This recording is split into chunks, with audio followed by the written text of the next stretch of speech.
Major किस्साच्या या नवीन एपिसोडमध्ये तुम्हा सर्वांचे अतिशय उद्धटपणे स्वागत आहे. आणि लॉकडाऊन नंतरच्या अशा खूप मोठ्या गॅपनंतर मी परत नवीन एपिसोड करतोय. आणि फॉर्च्युनेटली आता माझे सगळे मित्र जे मुंबईला होते ते इथे परत आलेले आहेत. तर तशीच एक माझी मैत्रीण शर्वरी घोडके आज आपल्याबरोबर पॉडकास्टमध्ये आहे. ॲज युजल मयूरसुद्धा आहे, कारण मयूर वर्क फ्रॉम होम करतो, पण आज सॅटरडे असल्यामुळं त्याला सुट्टी होती, त्यामुळं तो आज आम्ही सॅटरडे नाईट करतोय पॉडकास्ट. सो ऐका आणि आनंद घ्या असं मला म्हणावं असं वाटेल. सो शर्वरी, तू प्लीज तुझा ब्रीफ इंट्रो दे. Okay Darshan, hello everyone, this is Sharvari. मी मुंबईला असते. हा टॉन्ट माझ्यासाठी होता. हो, thank you so much for that Darshan. आणि काय बोलायचं असतं, ती हँग झाली. एनिवेज, तू काय करते ते सांग ना. आणखी काय बोलायचं असं नाही आय एम करता. ओव्हरवेल्म्ड. काय कंटिन्यू. तर मी ॲक्च्युली हिंदी टेलिव्हिजन इंडस्ट्रीमध्ये as a associate creative head काम करते. आणि काहीच करत नाही सध्या. लॉकडाऊनमध्ये काहीच शूट चालू नसल्यामुळे मी घरात बसून आता काही नाही करत. विविध उपक्रम राबवते. विविध उपक्रम राबवते. येस, नक्कीच. आर्ट आणि इतर गोष्टी. त्याला चित्रकला असं म्हणतात. ठीक आहे, मान्य करू आपण. Very rude. But it's okay. This is you mister Darshan Pol. It's okay. Okay. आणि हे आपलं मयूर, तू जरा तुझा ब्रीफ इंट्रो दे. मी मयूर साठे. घरी बसून मी खूप काही जास्त नाही करत, वर्क फ्रॉम होम करतो. एक मिनिट, हा जोक होता. तू गेम खेळतोस, त्याला तू काम कसं म्हणू शकतोस? कारण काय, त्याला गेम खेळायचे पैसे मिळतात. तो गेम टेस्टर आहे. हो, आणि चांगले गेम्स खेळतो मी. त्याच्याकडे नवीन गेमची सीडी आली की तो चाटून बघतो ती, कारण तो गेम टेस्ट करतो. कोणाबरोबर अडकली मी ते. ऍक्च्युली सीडीजचा जमाना गेलाय, आता मायक्रो SD कार्ड चाटावे लागतात. गिळू नको चुकून. The word you are looking character for, होशील. The word you are looking for is anyways. काय बोल ना पुढे काहीतरी. अच्छा, मी कंटिन्यू करतो ना, पण तुमचं होऊ दे म्हणून मी जरा थांबलो. तर गेम टेस्टिंग आणि बस. अजून काय, घरात बसून अजून एक कम्प्युटर आहे माझ्याकडे चांगला, खूप पॉवरफुल, ज्याच्यावर मी म्युझिक प्रोडक्शनचं काम करतो. आणि तो सार्कॅझम सुद्धा नीट बोलत नाही, माहितीये का. तो खरंच वाटतं की खरं त्याच्याकडे खूप पॉवरफुल आहे. त्याचा पॉवरफुल मी स्पेसिफिकेशन सांगतोय ना. Specification is like Pentium Core 2 Duo, 2GB RAM, 150 GB hard disk, 250 पण नाही. So this is the most powerful. अभिनंदन. अभिनंदन. अरे देवा. अभिनंदन में हो. अभिनंदन में हो. तसं लंडन. ओके. अभिनंदन में हो. बाद में कॉल करतो. ओके, ऐका ना, आपण विषयावर जाऊ. पण हे काय झालंय, खूप दिवसाचा लॅग गेलाय ना, त्यामुळे असं काहीतरी पाचकळ जोक्स बाहेर येत आहेत. खरंय. सो एनिवेज, आज आम्ही ऍक्च्युली ही इकडे आहे आणि हिच्या फील्डबद्दल जरा जाणून घ्यायचा प्रयत्न करणार आहोत आपण आज इकडे. कारण तसं म्हटलं तर हिचं फील्ड हे फिल्म इंडस्ट्रीतलं काय म्हणू आपण, सगळं बॅक स्टेज किंवा क्रू ज्याला आपण म्हणतो मूवीचा, तर त्या ह्याच्यात येतं. आणि एक सिनेमा बनवताना त्याच्यात विविध डिपार्टमेंट्स असतात. जस्ट एकच हे नसतं जे आपल्याला स्क्रीनवर दिसतं तो फायनल प्रोडक्ट असतो. जो काय 2-2.5 तासाचा सिनेमा असतो तो फायनल प्रोडक्ट असतो. पण त्याच्या मागे हे सगळे काय म्हणतो आपण, creative team, art direction, costumes, lights, हे सगळं इतर गोष्टी, त्याच्यातलं जी काय टेक्नॉलॉजी किंवा मॅनेजमेंट स्किल्स, ह्या ज्या सगळ्या असतात, ह्या पण खूप वेगवेगळ्या गोष्टी त्याच्यात एकत्र युनिसनमध्ये येऊन एक सिनेमा तयार होतो. आणि ते 1-2-2.5 तासाचं प्रोडक्ट असतं. तो आपण दरवेळेस बघताना जी लोक, जे स्टार्स, ॲक्टर्स वगैरे, आपण त्यांनाच नेहमी डोक्यावर घेतो आणि तोंडावर पडतो. पण त्याच्या मागे जो क्रू असतो आणि the people who make that possible, तर तशीच एक आपल्याकडे व्यक्ती आलेली आहे. तिचं नाव आहे शर्वरी घोडके. धन्यवाद. तर शर्वरी, तू स्वतः परत इंट्रो दे. ओके. सो इंट्रोपेक्षा आता ती सांगेल की ती ब्रीफली करते काय, म्हणजे आत्ता तिचं प्रोफेशनली ती काय करत होती. खरं सांगायचं तर मूव्हीजशी रिलेटेड माझं काम खूप कमी आहे. मी टेलिव्हिजनमध्ये जास्त काम केलं आहे. टेलिव्हिजन मी क्रिएटिव्ह डिरेक्शन डिपार्टमेंटमध्ये येते बेसिकली. तर क्रिएटिव्ह डिरेक्शन एक्झॅक्टली काय असतं, जो पण प्रॉडक्ट आपण दाखवणार आहे त्या प्रॉडक्टचं एक क्रिएटिव्हली ॲनालिसिस क्रिएटिव्ह डिरेक्शन करते.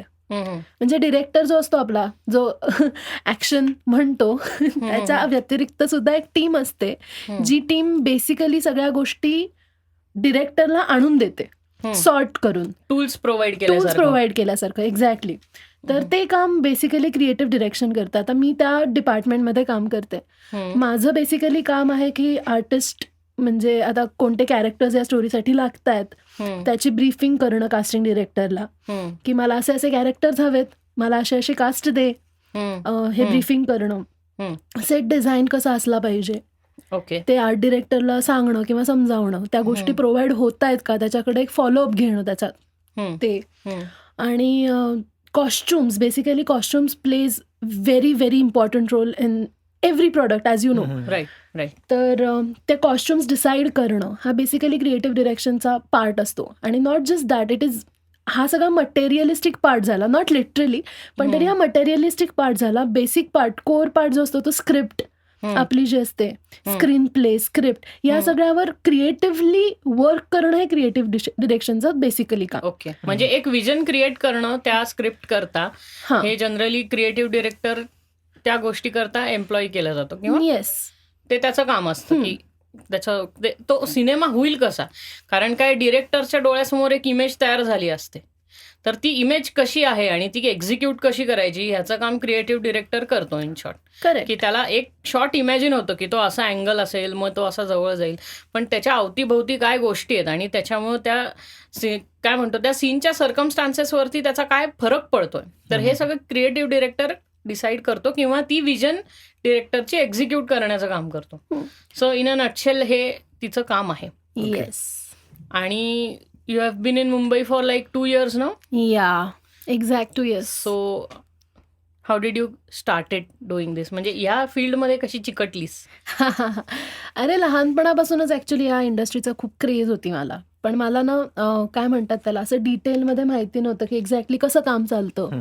फक्त आपण जसं बेसिक, आपण जसं ऑडियन्स म्हणून बघतो तशीच मी पण एक ऑडियन्स होते की बाबा ओके, पिक्चर, टेलिव्हिजन, वा वा वा, सिरियल्स, पण त्याच्यामागे एक्झॅक्टली काय काम चालतं किंवा काय डिपार्टमेंट्स आहेत हे मला एक मुंबईला गेल्यानंतरच कळलं. त्याच्या आधी मला काहीच नॉलेज नव्हतं की काय असतं, कसं असतं.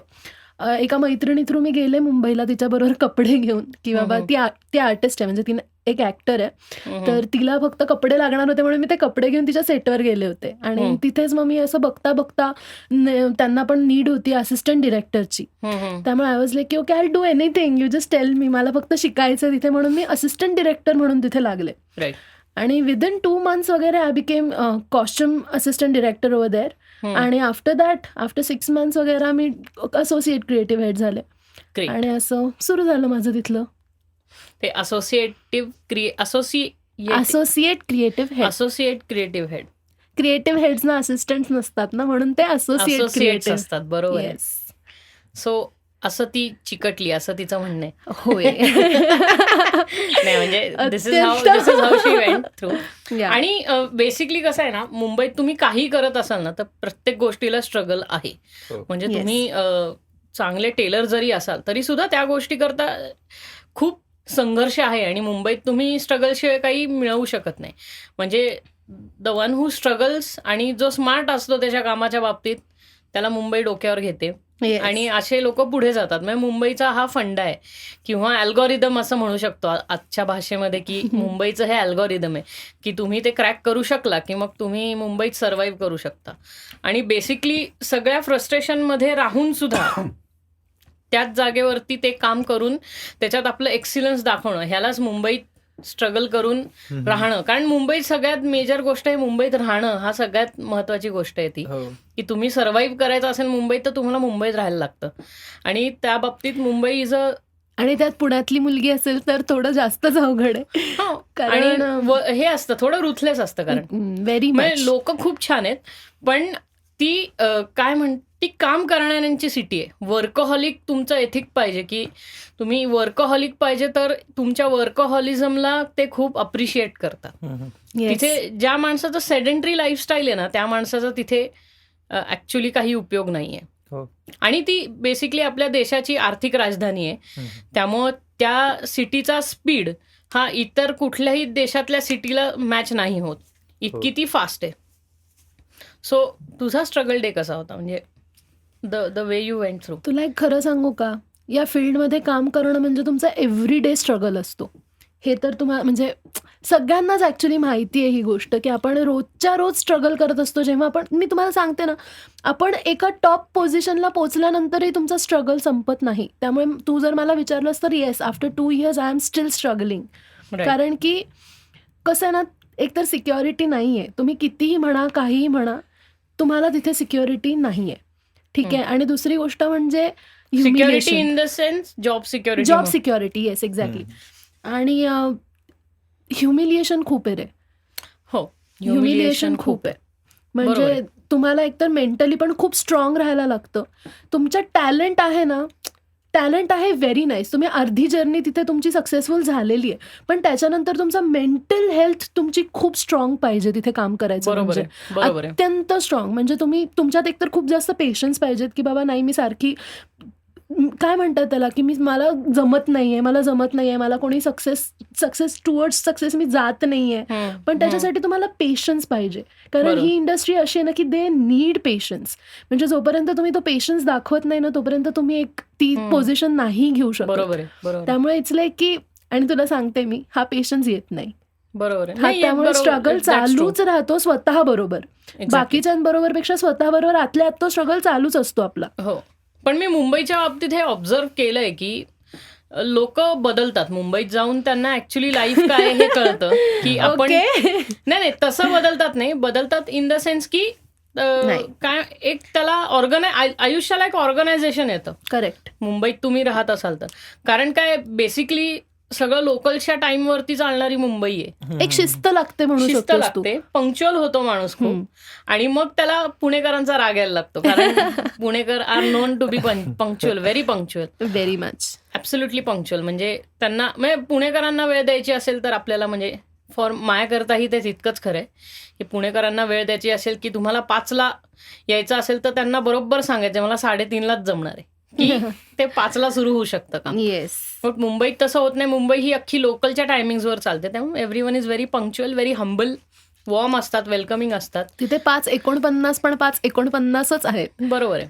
आणि दुसरी गोष्ट म्हणजे मुंबईतलं एकंदरीत हे होऊन माणूस ब्लंट होतो, किंवा माणूस नाही म्हणायला शिकतो, जे आपण इथे कुठे शिकत नाही. कारण काय, तुम्हाला सिरियसली त्या हो आणि नाहीचं महत्व तेव्हा कळतं.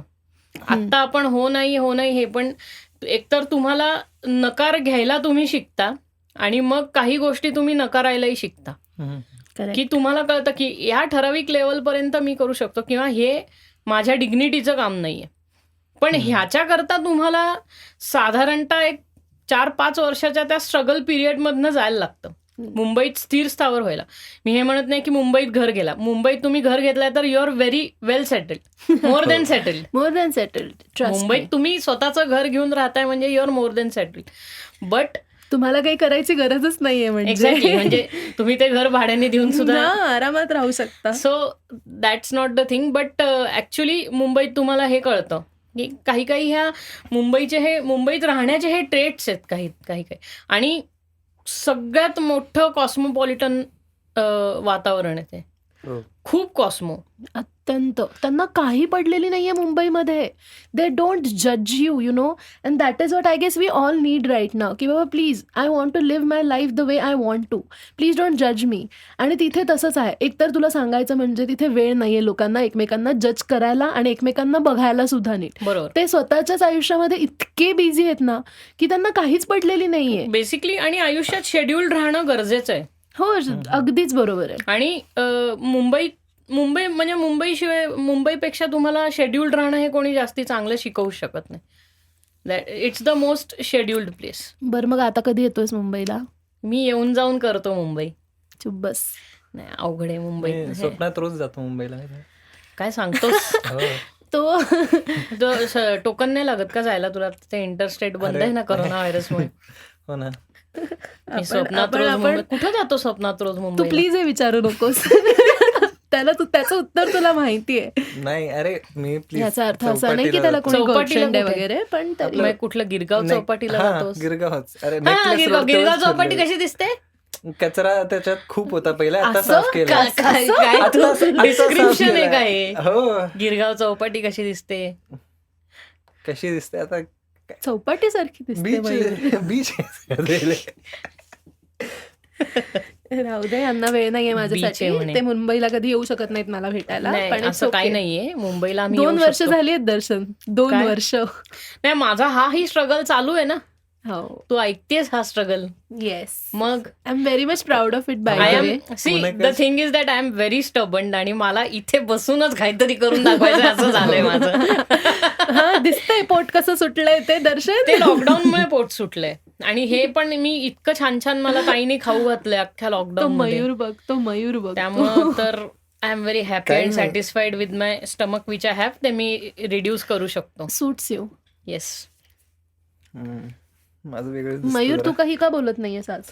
अरे काय बोलावं आता, मी तेच विचार करतोय. मयूर, आपण मुंबईला चाललेलो बघ डोंबिवलीला, तेव्हा आपण एक रॉंग टर्न घेतला. Dombivli is not Wrong Mumbai. turn. नाही नाही, म्हणजे आम्ही मुंबईला चाललो होतो आणि पण आम्ही डोंबिवली मार्गे म्हणजे we are- तिकडनं येत होतो, जुन्या हायवेने येत होतो. आणि वी फॉलोड तर गुगल डोंबिवलीच्या अलीकडे म्हणजे पनवेल नंतर थोडंसं आम्ही गुगल मॅप फॉलो करत चाललेलो.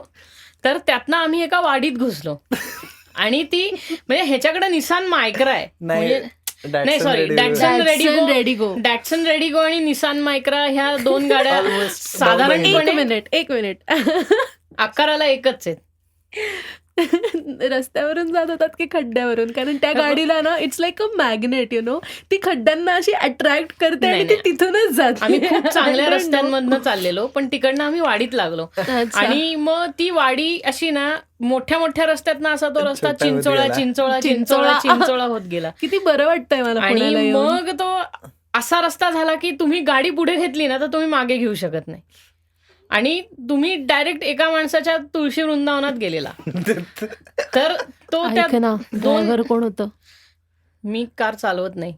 एक्झॅक्टली, मयूर होता. ऐक ना, पण आम्हाला सगळं अगं गुगल मॅप्सच्या थ्रू आम्ही आणि कळालं की नाही गुगल मॅप्सनी गंडवलंय आणि त्याचं ओरिएंटेशन गणलंय म्हणून आम्ही रिव्हर्स अरे ती टाकत बाई होतो. कधी कधी डोक्यावर पडल्यासारखीच वागते. ती तुला कुठेतरी वेगळीच कडे घेऊन जाईल. कधी कधी होतं असं, पण नंतर आम्ही ठिकाणावर आलो ना. पण किस्सा हा झाला की ते ना तू 2 आलास घरांच्या मध्ये दर्शन? आम्ही असे अडकलेलो. दर्शन, तू आलायस ठिकाणावर. इकडचा माणूस आलेला वाटत नाही तर तो अजून. असं ऐक ना, माझं जोक तर ऐकतो. अच्छा, joke राहिलाय. जोक येतो.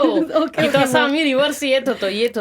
अच्छा, येत नाही, होता. रिव्हर्स करून झालं हा, होतं. रिव्हर्स करून आमचं कम्प्लीट झालं. त्याकरता मयूरनी 15 मिनिटं लावलेले एका स्क्वेअर मधनं अशी गाडी You काढायला. need a round of applause. अरे ऐक ना, टाय वाजव, पण तुला माहिती पाहिजे मी कुठून रिव्हर्स घेतली. काय तर बोलतोय हा त्या 2 सेक्शन्स मधनं आम्ही येत होतो. तर इतक्या त्यांनी फिनेसनी तो त्या स्क्वेअर मधनं तो गाडी रिव्हर्स करू शकला हा. की आता फक्त सरळ जायचंय, बाकी काही करायचं नाहीये. ऍक्सिलरेटरवर पाय दाबायचा आहे आणि स्टिअरिंग न फिरवता सरळ जायचंय. हम्म. तर असं स्ट्रेट लाईन मध्ये जायच्या ऐवजी तिरका गेला आणि त्या गाडीचं जे ढू आहे ते खटकीने त्या दगडी बांधकामावरती अडकलं आणि एवढा मोठा टवका, त्या गाडीला डेंट आणि त्याच्यातनं एवढा मोठा टवका बाहेर आला. बाबा काय म्हंटले मयूर? काही नाही, सांगितलंच नसेल. मी पप्पांनी ऐकायला नाही पाहिजे ही पण podcast, मयूरच्या ऍक्च्युअली काय तू सांगितलं. ऐकवू नको ना. हो. मी नाही, काय- झालाच नाही एपिसोड म्हणायचं. नाही असं का म्हणायचं? आ- तेवढा पार्ट फॉरवर्ड करून ऐकवू शकतो तो. नाही, पण मी नाही ऐकवणार ना. तर ऍक्च्युली मी सांगितलं की आम्ही जुन्या हायवेवर जात होतो आणि मग पुढे नाही का रस्त्याचं काम लिटरली चालू होतं. तर Literally. तिथे एक ट्रक आला आणि ते अंगावर आला म्हणून मी लेफ्ट घेतलं आणि मग ते लेफ्टला जे डिवायडर आहे त्याच्यामध्ये त्याचा एज बरोबर दाराच्या मध्ये खुपसला आणि मग मी असं आत घेतलं आणि मग नंतर परत बाहेर आत काढलं. घेतलं माहितीये म्हणजे आणि परत बाहेर काढलं. ऑलरेडी तुला माहितीये का ट्रक त्या साईडने आला आणि डिवायडरवर गाडी घातली तेव्हाच आपण मेलो होतो. चांगलंय पण चांगलंय. एनिवेज त्यांना ते पटलंय तर मग तू हो, चांगलं बस. चांगलं सांगितलं असशील असं आपण कन्सिडर मी करू. आता खूप भारी सो डिटेल मला तुला असं विचारायचं की तुझे काही मौल्यवान किस्से कामातले, कारण खूपच छान छान किस्से होत असतात मॅन मॅनेजमेंट स्किल्स मध्ये. तुम्हाला मौल्यवान मौल्यवान किस्से ऐकायला मिळतात? अरे भरपूर आहेत, भरपूर आहेत. 4 सांगू शकते तू, तेवढा वेळ आहे आपल्याकडे.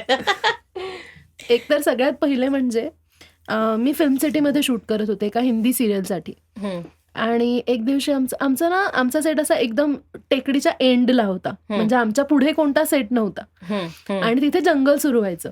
हम्म, एक दिवशी सकाळी 7ची शिफ्ट होती, आम्ही सगळेजण गेलो, ब्रेकफास्ट वगैरे मिळाला होता आम्हाला चांगला तिथे. हम्म, ब्रेकफास्ट वगैरे करतोय आणि अचानक आम्ही किंचाळण्याचा आवाज ऐकला. हम्म. म्हणजे किंकाळ्या कोण मारते, म्हणजे काही कळत नव्हतं आम्हाला काय झालं, म्हणून आम्ही एकदम गेटपाशी येऊन बघितलं तर एक हरिण आमच्या सेटवर घुसलं होतं. अरे वा. तुला माहिती नाही पण नॅशनल पार्क मधनं? नॅशनल पार्कमधनं? नाही, त्या जंगलामधून. नाही, नॅशनल पार्क मधनं. Whatever. डोंबिवली. आमचा जवळजवळ म्हणजे तो सेटवर ते हरिण घुसलं आणि अख्खा सेट आमचा म्हणजे शूट जवळजवळ 3 ते 4 तास आमचं लेट सुरू झालं. का सगळे हरणालाच बघत होते? नाही, ते हरिण पूर्ण, अरे एकतर ते जखमी होतं, त्यामुळे तो ना असं ते कावरं बावरं झालं होतं रे खूप, आणि ते इकडे तिकडे पळत होतं. आणि नंतर मग त्याला थोडं शांत केल्यानंतर वगैरे सगळेजण मग ते असे एकदम आनंदी, माहितीये तुला की आपण फिल्म सिटीमध्ये पाहिल्यावरती हो तसंच. कुत्रं नव्हतं ना ते, अशीच असतात, हरणं तशीच असतात. आणि खूपच सुंदर होतं रे. मग सगळ्यांचा वेळ कसा गेला ना त्या हरणाबरोबर माहिती नाही. आणि ते हरिण, तुला सांगते मी, जवळजवळ 2 महिन्यानंतर परत तिथे आलो होतो सेटवर. आम्ही असे इतके भारी, इतकं छान छान शूट केलेले ना, असे इतके इन्सिडेंट्स घडलेले आहेत ना प्राण्यांबरोबर, स्पेसिफिकली फिल्म सिटीमध्ये शूट करताना. तसाच एक इन्सिडेंट होता हा. आणि ते हरिण आमचं असं, जेव्हा पण आम्ही त्या शूटचं नाव काढतो किंवा जेव्हा पण आठवतं, आता ती सिरियल बंद झाली, तेव्हा आम्हाला सगळ्यात पहिले तोच इन्सिडेंट आठवतो की ते इतकं सुरेख हरिण असं सगळीकडे सगळ्यांच्या मेकअप रूमच्या समोरून वगैरे पळत होतं, प्रोडक्शन रूम मध्ये वगैरे जाऊन घुसलं होतं. इतकं गोड होतं ना पण ते हरिण. Very nice, very nice, very quit. मला तर वाटलं की त्या हरणाची शुश्रूषा केल्यानंतर ते हरिण एकदम असं देवात त्याचं हे झालं वा, आणि तो सगळ्यांना आशीर्वाद देऊन गेला की तुम्हाला हजारो सिरियल बंद सिरियल पडली.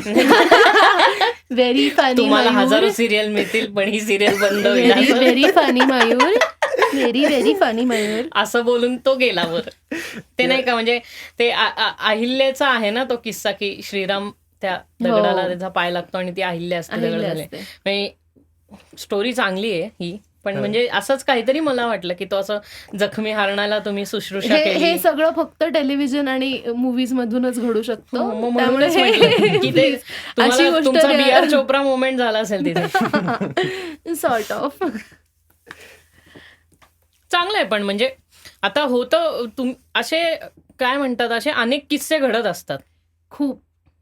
दीज आर काइंड ऑफ, म्हणजे हे आहे. पण ज्या मॅनेजमेंटमध्ये घोटाळ्यांचे जे हे असतात ना, की नाही का, म्हणजे ऍक्टर पर्यंत हे स्क्रिप्ट पोचलंच नाही आणि शॉट हा लागलेला आहे, तर हे असे पण खूप किस्से घडत असतात. म्हणजे मी ऐकतो, तर तुझी नोकरी नाही येणार, तू काळजी नको करू सांग. नाही असं नाहीये. पण इथे आमच्याबरोबर थोडं उलटं झालं होतं. इथे अशी गंमत होती की आमचा एक खूप मेजर सिक्वेन्स होता जो सकाळी 6 वाजता ठाण्याला शूट होणार होता. आणि आम्ही सगळे राहणारे अंधेरी किंवा गोरेगावच्या आजूबाजूला. ठाण्याला जायला मिनिमम 45 मिनिटं लागतात जर तुम्ही हायवेनी फास्ट गेलात तर, नाहीतर 1 तास पकडून चाला. गंमत अशी झाली की तो एकच दिवस आम्हाला तो सेट प्रोव्हाइड झाला होता. त्याच दिवशी आम्हाला ते शूट करणं खूप गरजेचं होतं. आणि आम्ही सगळे पोचलो 6 वाजता बरोबर. 7ची शिफ्ट होती लागलेली. 6 वाजता पोचायला लागतं कारण 1 तास मेकअप आणि या सगळ्या गोष्टींसाठी. 6 वाजता सगळे आलो आणि आमचा एक आर्टिस्ट, लीड ऍक्टर, म्हणजे ज्याच्यासाठी ते शूट खरं तर खूप महत्वाचं होतं, ज्याचं शूट सगळ्यात जास्त होतं तिथे, तो माणूस पोचला नाही 6 वाजता. Very good. त्यामुळे आम्ही सगळे टेन्शनमध्ये आलो, काय झालंय. आणि तुला एक खरं सांगू का, not every production team is great. ठीक आहे, म्हणजे थोडं त्यांच्या मागं पण लागायला लागतं कधी कधी की बाबा करा. सो आम्हाला लक्षात आलं आणि प्रोडक्शन टीमच्या कोणाच्या लक्षातच आलं नाही की हा आर्टिस्ट आला नाहीये. जेव्हा की कॉल टाइम देणं हे युजली ते करायचे की बाबा आम्ही कॉल टाइम देणार आहे वगैरे. आणि आम्हाला तेव्हा कळतंय की यांनी कॉल टाइम द्यायचंच विसरला त्या ऍक्टरला. Very good. Very good. तुला कळतंय केवढी मोठी गोष्ट आहे ही, की कॉल टाइमच पोहोचलेला मग नाहीये. तिथे कोणी Lead असेल actor ना. आजूबाजूला तर त्याच्याबरोबर करून घ्यायचा ना तो. हा सो फनी. सगळीकडे Effects, व्हीएफएक्स कामाला VFX. नाही लागत. जय मल्हार सारखं. Exactly. त्याला जय पूर्ण मल्हार ग्रीन सारखं. कपडा घालून वगैरे नाही, असं होत नसतं. त्याच्यावरती सुपर इम्पोज केला असता आपण. नाही इतकं, अरे ऑडियन्सला इतका मूर्ख नको रे समजूस दर्शन, तुला माहितीये. बघतात पण ते. हा ते बघतात, पण मी टाटा स्कायचा रिचार्ज करतो. मी सिरियल किती घाण असली तरी बघणार. पण तो जो सिक्वेन्स आम्ही शूट करणार होतो तो जवळजवळ 1 आठवड्याचा सिक्वेन्स होता. हम्म. म्हणजे तो किती मोठा होता विचार आलं कर. लक्षात. आठवडाभर कोण बघणार होतं तसंच, राईट. बरोबर आहे. आणि आता आम्ही असली चिडचिड झाली ना आमची, की आम्ही काही करूही शकत नव्हतो. आणि आता गंमत म्हणजे तो पण आर्टिस्ट वेडा, तो ऍक्टर. उद्याच्या दिवशी आपलं काय शूट आहे ते विचारायला त्यांनी कन्फर्मेशन कॉल मला केलाच नाही. आणि खरं सांगायचं तर माझं त्या आर्टिस्टशी कनेक्शन जास्त चांगलं होतं. ॲज इन कपडे काय आणायचे, कसे आणायचे, पावसाचा सीन असेल तर एक्स्ट्रा कपडे ठेवा वगैरे वगैरे. त्यामुळे आमचं असतं कनेक्शन त्या बाबतीत तसं. तर त्यांनी मलाही विचारलं नाही की शर्वरी अगं शूट नाहीये का उद्या वगैरे. असतं ना ते, स्वतःहून वाटतं कधी कधी की बाबा विचारावं. तेही विचारलं नव्हतं त्यांनी. आणि मीही कन्फर्मेशन घेतलं नाही की बाबा तू उद्या येणार आहेस ना, असं ये वगैरे वगैरे. तर मग गंमत अशी झाली की सगळेजण आले असोसिएट क्रिएटिव्ह डिरेक्टरच्या समोर, म्हणजे माझ्या समोर. शर्वरी हे घडलंच कसं. हो. मग तिकडनं अनुप सोडीचा सिक्वेन्स सुरू झाला ना. Yes, very much. खरंच सांगते मी तुला, ते एक्झॅक्टली तसा सिनारी होता. आणि मी अगदी हडबडले, कारण माझं ऍटलिस्ट अगदीच पहिली दुसरी सिरियल होती रे ते हिंदीमध्ये. मराठीमधलं काम खूप वेगळं होतं आणि हिंदीमध्ये काम खूप वेगळ्या प्रकारे चालतं. त्यामुळे हिंदीमधली माझी अगदीच पहिली दुसरी सिरियल, आणि त्यात पहिला दुसराच महिना आणि पचॅक. त्यामुळे मग मी अशी होते की आता मी करू. मग तुझ्या मल्टिपल अँगल्सला शॉट असतील. अरे multiple angles, different cameras, many 6-7 cameras वरनं तुझे कट शॉट्स लावले कट शॉट्स लावले होते, मास्टर लागला होता, क्लोज लागला, सगळे लागले होते. त्यामुळे मग आता अशी गंमत झाली. बरं नशीब माझं की माझ्या ज्या हेड होत्या त्या पण माझ्या आणि त्यांचं खूप चांगलं जमायचं. त्यामुळे मी तिथं थोडंसं करायला लागतं रे, चाचलुपी करायला लागते आपल्याला. त्यामुळे मग मी कॅन्डी शॉप. त्यामुळे मग मी त्यांच्याशी जसं नीट बोलले वगैरे. आणि तो डिरेक्टर जो होता आमचा, तो वेल नोन डिरेक्टर आहे. म्हणजे तो असा विचार कर 50,000 पर डे घ्यायचा तो, म्हणजे केवढा मोठा डिरेक्टर असेल तो. आयफोन असेल म्हणजे त्याच्याकडे आरामात 2. तर he was quite a famous director and he was like की थोडा ॲटिट्यूडही होता त्या माणसामध्ये. आणि का नसणार, एक डिरेक्टर आहे वेल नोन, आणि त्यांनी ठेवावा असा. त्याची चिडचिड सुरू की बाबा मी इथे वेळेवर आलोय, माझे आर्टिस्ट मला इथे वेळेवर पाहिजेत, का नको. आणि बरोबर आहे रे, जेव्हा तुम्हाला एकच दिवस मिळालेला असतो, अगदीच बरोबर आहे.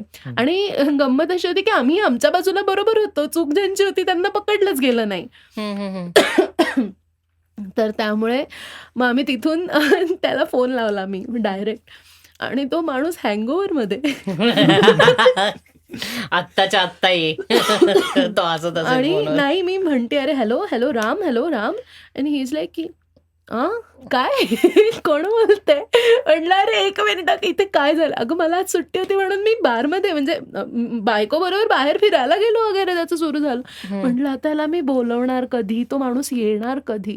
विचार कर ना, ह्या सगळ्या गोष्टीमध्येच 7:15 झाले होते. त्याच्यानंतर 1 तासभर जरी आपण दिला, आणि त्यात हँगओव्हर मधला माणूस, आणि त्यात तो परत तो कुठे असेल तो तिकडनं आवरून येणार वगैरे. इन शॉर्ट प्रोडक्शनला त्या दिवशी प्रोडक्शनचे पैसे वाया गेले म्हणजे. आणि प्रोड्युसरचे रे, प्रोडक्शनचे नाही, प्रोड्युसरचे पैसे वायाला गेले. प्रोडक्शन टीमचा त्याला काही फरकच पडला नाही. त्यामुळे it was quite heart warming experience. काय सांगू तुला मी, हार्ट स्टॉपिंग एक्सपिरियन्स. नाही हार्ट वॉर्मिंग म्हणजे मी तुला सांगते ना, रडत होतो आम्ही सगळेजण की आता काय होणार, कसं होणार. आणि नवीन काम सुरू केल्यानंतर ना असे एक्सपिरियन्स आले ना की माणसं शिकतात. मग त्याच दिवसानंतर मी ठरवलं होतं की बाबा काही झालं ना तरी ही लोक करतील नाही करतील मेसेजेस, मला फरकच पडणार नाही, आपण कन्वे करायचं, मी माझ्या साईडनी करेन. खरं बघायला गेलं तर हे असोसिएट क्रिएटिव्हचं काम नाही. करेक्ट. पण इथे आपण असे एक्सक्युजेस नाही देऊ शकत, कारण आपल्यासाठी प्रॉडक्ट इम्पॉर्टंट आहे, ते शूट महत्वाचं. आणि हा एक्झॅक्टली, म्हणजे तुम्ही त्या फिल्मला किंवा त्या सिरियलला आपलं समजून त्याचं काम करत असता. त्यामुळं तिथे ह्या चुका ऍक्सेप्टेबल नसतात. आणि आपल्या इथे पण कसं आहे माहितीये का, कोणी कोणाचा स्वतःचा ऑन्टोराज घेऊन पण हिंडत नाही. ऑन्टोराज म्हणजे इन शॉर्ट जर एक्सप्लेन करायचं झालं तर हे माझी लोक आणि मी ऍक्टर आणि मी ह्यांना एम्प्लॉय केलंय माझं अख्खं शेड्यूल मॅनेज करायला. येस. जे तुम्ही म्हणता ना की अरे मला ऋतिक रोशनला बुक करायचंय, मग हा त्यांच्या ऑफिसचा नंबर आहे, त्या ऑफिसमधली लोक तुमच्याशी बोलतील. तर ह्याला ऑन्टोराज असे म्हणतात, किंवा तर रायडर म्हणता येणार नाही, रायडर फार वेगळी गोष्ट असते कारण, खूपच वेगळी गोष्ट असते. पण ऑन्टोराज असं म्हणू आपण.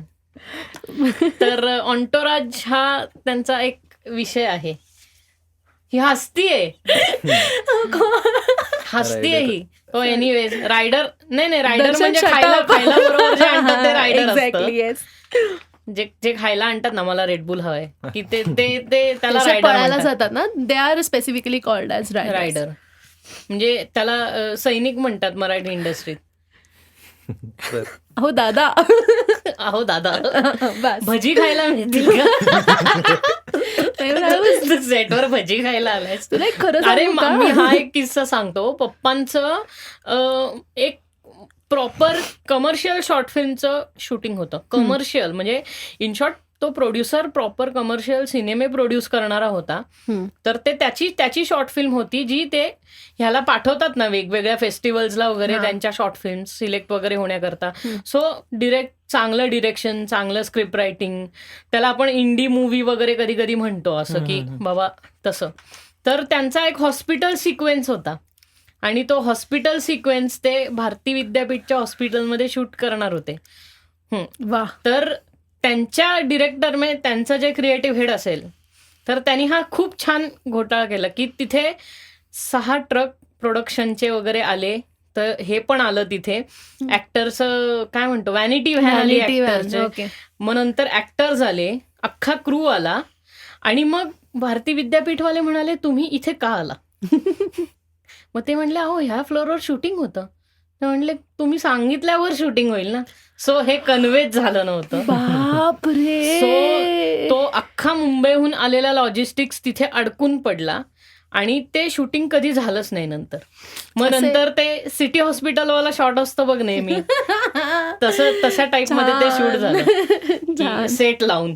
छान. 3 नंबर स्टुडिओमध्ये.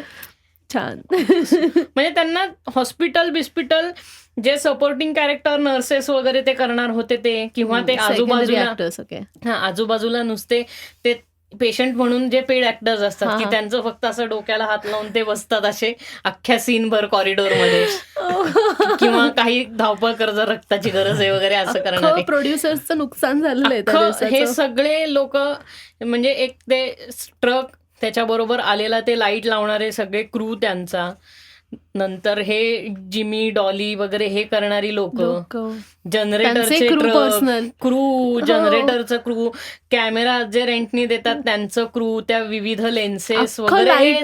तुला माहितीये ना किती खर्च झाला असणार अख्खा लाईट्स. ते सगळं अख्खा दिवस भारती विद्यापीठच्या पार्किंगमध्ये पार्क होऊन पडले होते. आणि त्यानंतर अर्धे जण पुणे दर्शनला गेले, आसपासचे बार भारतीच्या इकडचे, आणि ते झाल्यानंतर संध्याकाळी सगळे घरी गेले शिफ्ट संपवून. कारण 12 तास तर संपवायला लागणार ना, शूट झालं नाही तरी. त्यामुळे 12 तासाची शिफ्ट त्यांनी एन्जॉय केली त्यांची. छान. पण तुला एक इंटरेस्टिंग गोष्ट सांगू, हे जे शूट्स आणि या सगळ्या गोष्टी आहेत ना, त्याच्यात सगळ्यात जास्त लक्षात राहणारी गोष्ट काय असते माहितीये का? नाही. तिथलं खाणं. एक्झॅक्टली.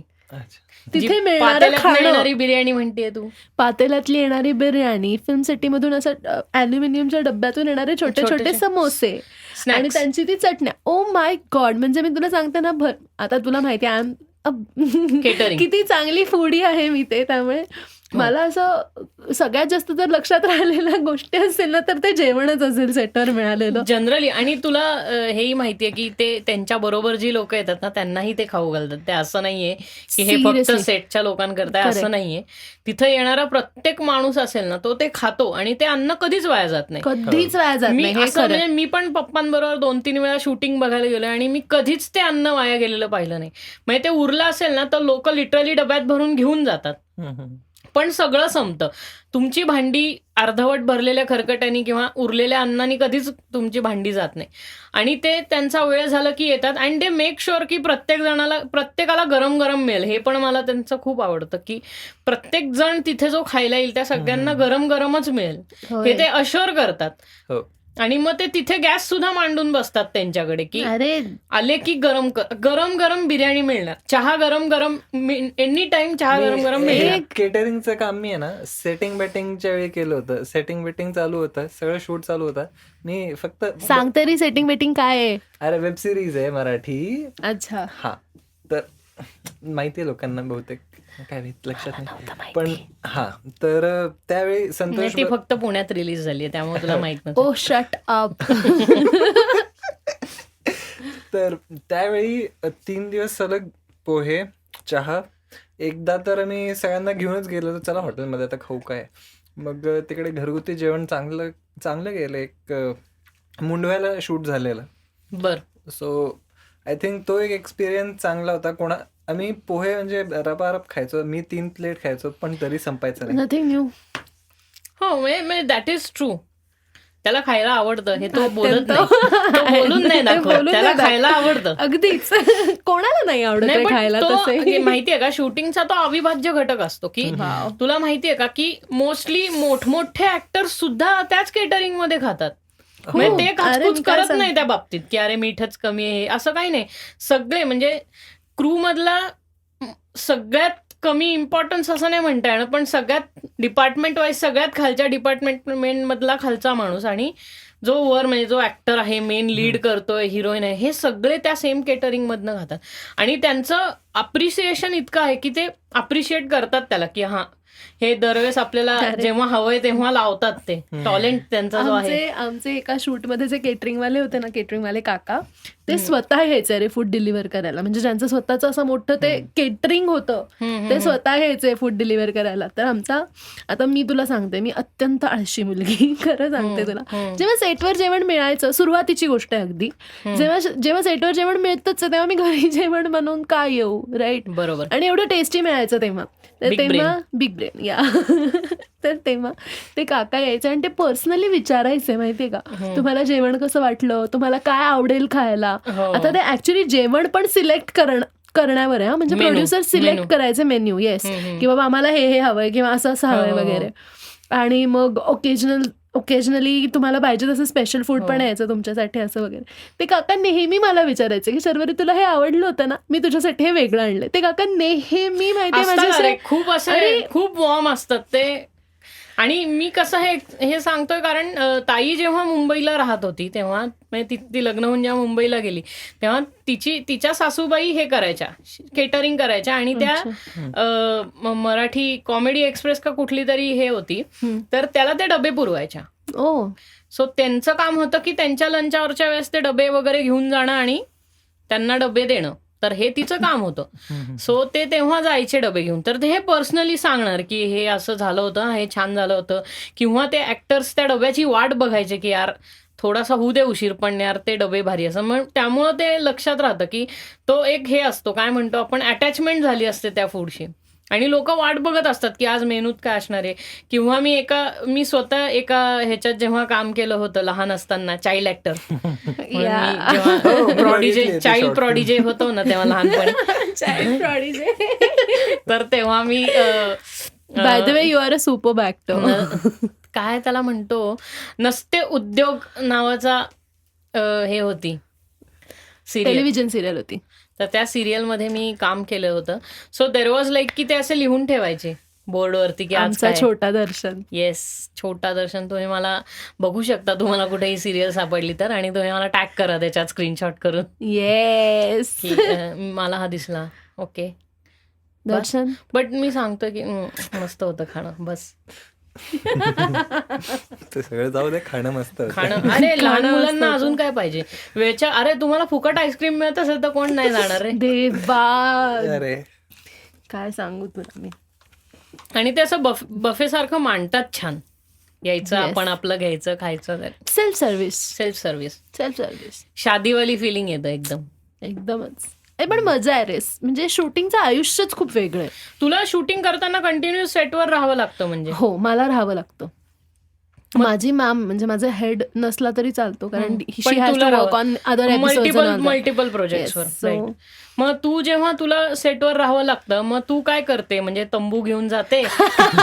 नाही, मी डिरेक्टरच्या शेजारी चेअर घेऊन बसते आणि मी फ्रेम बघते की बाबा कुठे काही कमी आहे का, ज्या गोष्टी ठरवल्या होत्या त्या प्रकारे घडतायत का. Okay, कारण म्हणजे ॲज यू नो, टिक करायला लागतं येस, म्हणजे तुला. आज जे मी शूट करते ते प्लॅनिंग क्रिएटिव्हच्या डोक्यामध्ये 2-3 दिवस आधीच झालेलं असतं. करेक्ट आहे, करेक्ट आहे. त्यामुळे मग त्या गोष्टी तशा प्रकारेच घडतायत ना, ह्याचा फॉलोअप घेणं अत्यंत गरजेचं असतं आणि ते आणि तुला महत्त्वाचं. प्रत्येक स्टेजवरती फॉलोअप घ्यायला लागत असणार, कारण प्रत्येक. म्हणजे रायटिंग पासून तो एपिसोड लिहून आलाय की नाही इथपासून काम अरे आहे. तुला मी सांगते, इतक्यांदा असं घडलेलं आहे ना की आमच्याकडे रायटर्सनी स्क्रिप्टच पाठवलेली नाहीये आणि आज Exactly. आमचं शूट आहे. आम्ही कित्येकदा असं केलेलं आहे की आमच्या स्क्रीन प्लेला बघून असं आता सीन लागलाय, लाइटिंग रेडी आहे, आता ऍक्टर्सना बोलवण्याची वेळ आलेली आहे, आम्ही त्यांना म्हणजे लिटरली मी हे केलेलं आहे की मी पळत पळत जाऊन अशी मेकअप रूमच्या तिथे बाहेर जाऊन, ऐक तुझा असा डायलॉग आहे, तुला हे बोलायचंय, स्वतःच डायलॉग्स लिहून दिलेले आहेत. इम्प्रोव्हायझेशन आमचे, ऍक्टर्सचेही नाही. ऍक्टर्सचे नाही, म्हणजे तुम्ही इम्प्रोव्हाइज केलं स्क्रिप्ट, कारण काय ते लिहून आलंच नाही. लिहून आलंच नाही वेळेवर. आणि खरं सांगू का, इथे खूप सगळ्यात महत्वाची गोष्ट आहे इथे विश्वास आहे. आता कसं आहे, ह्या वेळी ना मी प्रत्येक गोष्ट इन्फॉर्म करण्यामध्ये वेळ नाही घालवू शकत की बाबा चला आता अजून हे आलेलं नाही. हा, ते इन्फॉर्म करणं तर अत्यंत मस्ट आहे माझ्यासाठी की माझ्या हेडला सांगणं की बाबा माझी स्क्रिप्ट नाही आली आहे मॅम, हे काय करू ते काय करू वगैरे वगैरे. पण मॅमचा माझ्यावर तेवढाच विश्वास असणं खूप गरजेचं आहे की बाबा नाही, शर्वरी तिथे जे करेल ते बरोबर करेल, कारण सेट हँडल करणारी मी असते ना तिथे. करेक्ट. त्यामुळे तिथे मग स्क्रिप्ट ऐन वेळी पण आम्ही अशा स्क्रीन प्ले वरून लिहून वगैरे पाठवलेल्या आहेत आणि ऍक्टर्सना ऐन वेळी सांगितलेलं आहे की बाबा ऍक्शन म्हटल्यानंतर ऐक तू आता हे डायलॉग म्हण. आणि या म्हणजे गोष्टी काय घडणार आहे त्या सिच्युएशन नुसार सगळं लिहून बिहून त्यांना एक. हा, आणि या गोष्टी असिस्टंट डिरेक्टर्सला नाही सांगू शकत, कारण असिस्टंट डिरेक्टर्सला तेवढंच माहिती जेवढं आम्ही त्यांना सांगितलेलं आहे की ह्याच्या पुढे काय होणार आहे, ह्याच्या नंतर काय होणार आहे, ती जी लिंक आहे ती आमच्या डोक्यात आहे. Because we are playing with the screenplay and the script. So it's like की आम्ही तेवढा वेळ नाही, ते बिचारे लोक, खूप त्रास झालेला असतो लोकांना, पण काय कधी कधी ह्या गोष्टी करायला लागतात. मग असे कुठले डिपार्टमेंट्स असतात की ते जनरली सेटवर नसतात, पण प्रोडक्शन मध्ये, पण एडिटिंग डिपार्टमेंट सोडून पोस्ट प्रोडक्शन म्हणू शकतोस तू त्यांना. बेसिकली आपण ना प्री प्रोडक्शन, प्रोडक्शन आणि पोस्ट प्रोडक्शन असे डिपार्टमेंट्स कोणत्याही शूटिंगचे असतात. शूटिंगचे म्हणजे कोणत्याही प्रोजेक्टचे असतात actually. Basically shooting is a production process. बरोबर. सो प्री प्रोडक्शन वाली लोक मोस्टली सेटवर नसतात आणि पोस्ट प्रोडक्शन वाली लोक सेटवर नसतात मोस्टली.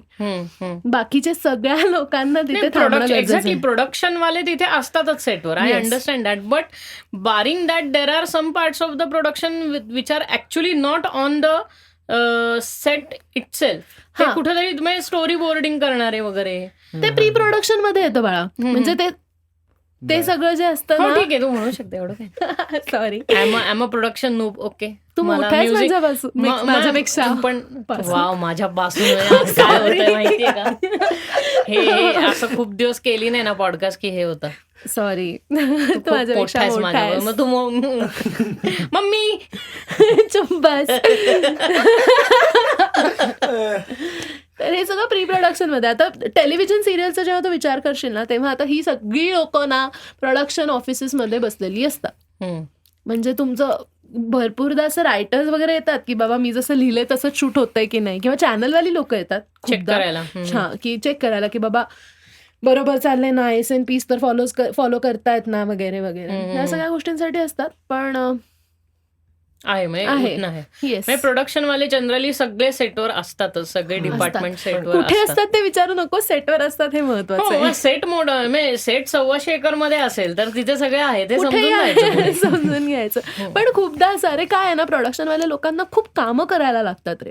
आता जर तू आउटडोर शूट करत असशील कुठेतरी तर खूप डिस्टर्बन्स असतो.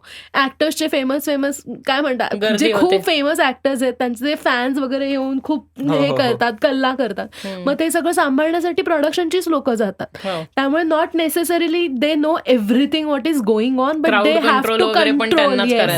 येस, त्यामुळे खूप म्हणजे बऱ्याचशा गोष्टी पडतात. भरपूर क्रू लागतो. म्हणजे थोडक्यात तुझा जो काही तू काम केलंय त्याच्यासाठी एक्सपिरियन्स प्रत्येक गोष्टीत तुला आहे, म्हणून ते हे झालं. म्हणजे जे स्क्रीन प्ले इम्प्रोव्हायझेशन आहे ऍट द पॉइंट. येस, पण माझं म्हणणं काय, शेवटी आत्ता जे लोक ह्या फील्डमध्ये स्ट्रगल करतायत किंवा जे सुरुवात करतायत, त्यांना ही गोष्ट करणं किती गरजेचं आहे. म्हणजे प्रत्येक गोष्ट आता तू जसं म्हटली मयूर तुला पॅशन आहे ना, हो मग बस. आणि That पण is कसं आहे enough. माहितीये का, तुझा एम तो पाहिजे. माहितीये का की सुरुवात बऱ्याच वेळेला लोक असं करतात की त्यांना क्रिएटिव्ह प्रोड्युसर व्हायचंय म्हणून ते मुंबईत जात नाही, ते ऍक्टर बनायला जातात.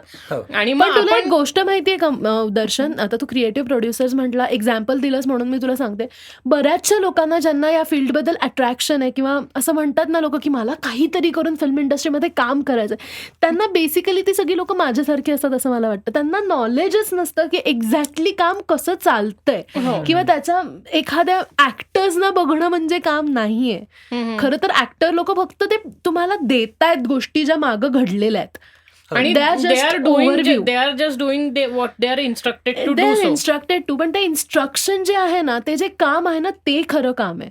मी असं अजिबात म्हणणार नाही की ऍक्टर लोक काम नाही करत, त्यांच्यामध्ये पण भरपूर टॅलेंट असतं. निषेध. खूपदा नाही असं नाहीये त्यांचं. अरे खूपदा ऍक्टर्स पण आम्हाला असं काय म्हणतात त्याला, इन्स्ट्रक्ट Inputs. करतात किंवा इनपुट्स देतात, एक्झॅक्टली सजेस्ट करतात की शर्वरी आता ॲज आय एम, माझा तिथे जो पोस्ट आहे त्याच्यामध्ये मी स्क्रीन प्ले आणि या सगळ्या गोष्टींवर काम करते, स्क्रिप्टवर काम करते. आता काही काही ऍक्टर्सना त्या गोष्टी खटकतात की शर्वरी इथे हे लिहिण्याच्या ऐवजी हे लिहू शकतो का आपण, हे म्हणू शकतो का आपण. Right, मग त्या right. गोष्टी सुद्धा हे इनपुट्स खूप महत्वाचे ठरतात टू ग्रो. बरोबर बरोबर. तर त्यामुळे मग त्यांचंही तेवढंच इनपुट खूप महत्वाचं आहे रे, जसं की स्क्रीन रायटर्सचं आहे, स्क्रीन प्ले रायटर्सचं आहे, स्क्रिप्ट रायटर्सचं आहे, तसंच. त्यामुळे इट्स लाईक बरं. आता एवढं सगळं झालंय तुझ्या कामात नाही ना, मला एकच अशी मला वाटतं एक टॉपिक मी असं निवडतोय जे तू थोडंसं एलॅबोरेट करावं, दॅट इज स्क्रीन डिटेलिंग किंवा फ्रेम डिटेलिंग जे आपण म्हणतो. आपण फ्रेम स्टोरी बोर्डिंग करतो, कॅरेक्टर कुठल्या अँगलला पाहिजे, कॅमेरात कसा पाहिजे, हे बरोबर आहे. पण डिटेलिंग केवढी महत्वाची आहे का फ्रेममध्ये, बॅकग्राऊंडमध्ये काय काय असायला हवं according to story, according to director's vision. सगळ्यात महत्वाची गोष्ट एखाद्या फ्रेममध्ये ही सब्जेक्टच्या मागे लावलेली गोष्ट आहे. हां. म्हणजे जसं तुम्हाला विचारलंस की एक फ्रेम जेव्हा आपण बघतो तेव्हा त्याच्यामध्ये 3 गोष्टी असतात. एक फोरग्राऊंड असतं, एक बॅकग्राऊंड असतं आणि एक सब्जेक्ट असतो. म्हणजे एक ऍक्च्युअल आर्टिस्ट जिथे उभा राहिलाय तो. ठीक आहे. अख्खी फ्रेम जी असते ना ती डिस्क्राईब करते की एक्झॅक्टली तुम्ही त्या फ्रेम मधून काय लोकांना दाखवणार आहात. ओके. कळलं? राईट. हां, तुम्हाला एक्झॅक्टली लोकांना काय दर्शवायचंय, काय पोर्ट्रे करायचंय तुमच्या फ्रेम मधून ते. त्यामुळे everything which comes in a frame ना मॅटर्स अ लॉट. ओके. मग आता तुझी एकतर सगळ्यात महत्वाची गोष्ट की तुला त्या मोटिव्ह काय आहे त्या फ्रेमचा, हे सगळ्यात महत्वाचं ठरतं. की बाबा या फ्रेम मधून मला नक्की दाखवायचंय काय, कुठे घडतीये ही. चल ठीक आहे, आपण आता एखादं म्हटलं की मोठी टेलिव्हिजन, मोठा सेट लागलेला आहे, तिथे फक्त छोट्या छोट्या प्रॉपर्टीज लावून आपल्याला ते सेट करायला लागतं, ते उभं करायला लागतं. की मला 90 दशकातलं शूट होतंय, तर तशा प्रकारेच त्या प्रॉपर्टीज लावून ते 90 दशकातलं शूट चालू आहे, तो पिरियड ड्रामा आहे, हे पोर्ट्रे करतो आपण खरं बघायला गेलं तर. करेक्ट. त्याशिवाय तू डिफरन्स कसा करशील की कुठे घडतंय, हे 20व्या दशकात घडतंय, 21व्या दशकात घडतंय की 17व्या शतकात घडतंय की 19व्या दशकात घडतंय. करेक्ट. तर हे तेवढं महत्वाचं आहे. It is very much needed. आणि तुला एक खरं सांगते मी, स्टोरी बोर्डिंग आणि या सगळ्या गोष्टी मूव्हीजमध्ये घडतात, टेलिव्हिजनमध्ये ह्या गोष्टी घडायला वेळच मिळत नाही. नाही. आणि बेसिकली कसं असतं ना, आपल्या सिरियल्स ज्या आहेत these are not the kind of serials ज्या आपण बाहेर देशात बघतो. बाहेर देशातल्या सिरियल्स ह्या खूप कॉम्पॅक्ट असतात की max to max 30 episodes. This is the highest. अर्ध्या तासाचे 30 एपिसोड्स. कारण काय, तिकडच्या ऑडियन्सचा रिटेन्शन स्पॅनच नाहीये तेवढा. आणि तू जर ज्या फेमस म्हणशील सिटकॉम्स ज्याला आपण म्हणतो, म्हणजे सिटकॉम किंवा रॉमकॉम्स ज्या आहेत, 10 सीझन म्हणजे फ्रेंड्स घे, how I met your mother घे किंवा बिग बँग थिअरी घे. नाही बिग बँग थिअरी घे. These are all shot live. Yes. म्हणजे ते थिएटर परफॉर्मन्स केल्यासारखंच अख्खं रिहर्स करतात, बसतात आणि तसंच शूट करतात, जिथे मल्टिपल शॉट्स लावलेले असतात. म्हणजे these things are shot with live audience. म्हणजे तू फ्रेंड्स जर पाहिलं असेल तर friends is shot in front of live audience, just like SNL वगैरे कसं असतं. पण SNL हा एक वेगळा हे झाला, टॉक शो टाईप किंवा तसं झालं. बट हे अख्खे स्किट जे असतात फ्रेंड्स म्हण, हे लाईव्ह शूट करतात आणि त्यांच्याकडे वेगवेगळे सीन्स तयार असतात त्याच्याकरता. म्हणून ते कट्टू. आणि इथे हे बॅकस्टेज म्हणजे हे जी क्रू असते ह्यांचा इनपुट खूप जास्त लागतो. कारण काय, इथे ना रिटेक पण नाही होऊ शकत. दिस इज लाईव्ह. 8 वाजता लाईव्ह जाणार आहे म्हणजे 8ला लाईव्ह जाते ती सिरियल.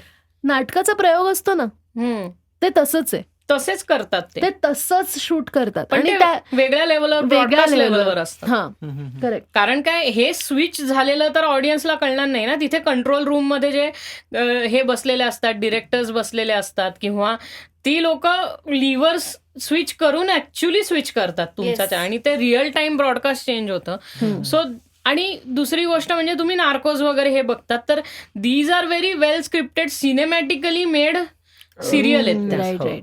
त्या सिनेमा म्हणून आपलं सेक्रेड गेम्स वगैरे हे ह्या कॉम्पॅक्ट होत्या, सिनेमॅटिकली शॉर्ट होत्या, मेटिक्युलस होत्या. त्यांचं एडिटिंग सुद्धा तू हे जर पाहिलं तर हे तुला बघताना तुला कळतं की त्यांचं एडिटिंग कसं असणार आहे ना हेही शूट करायच्या आधी ठरलं होतं.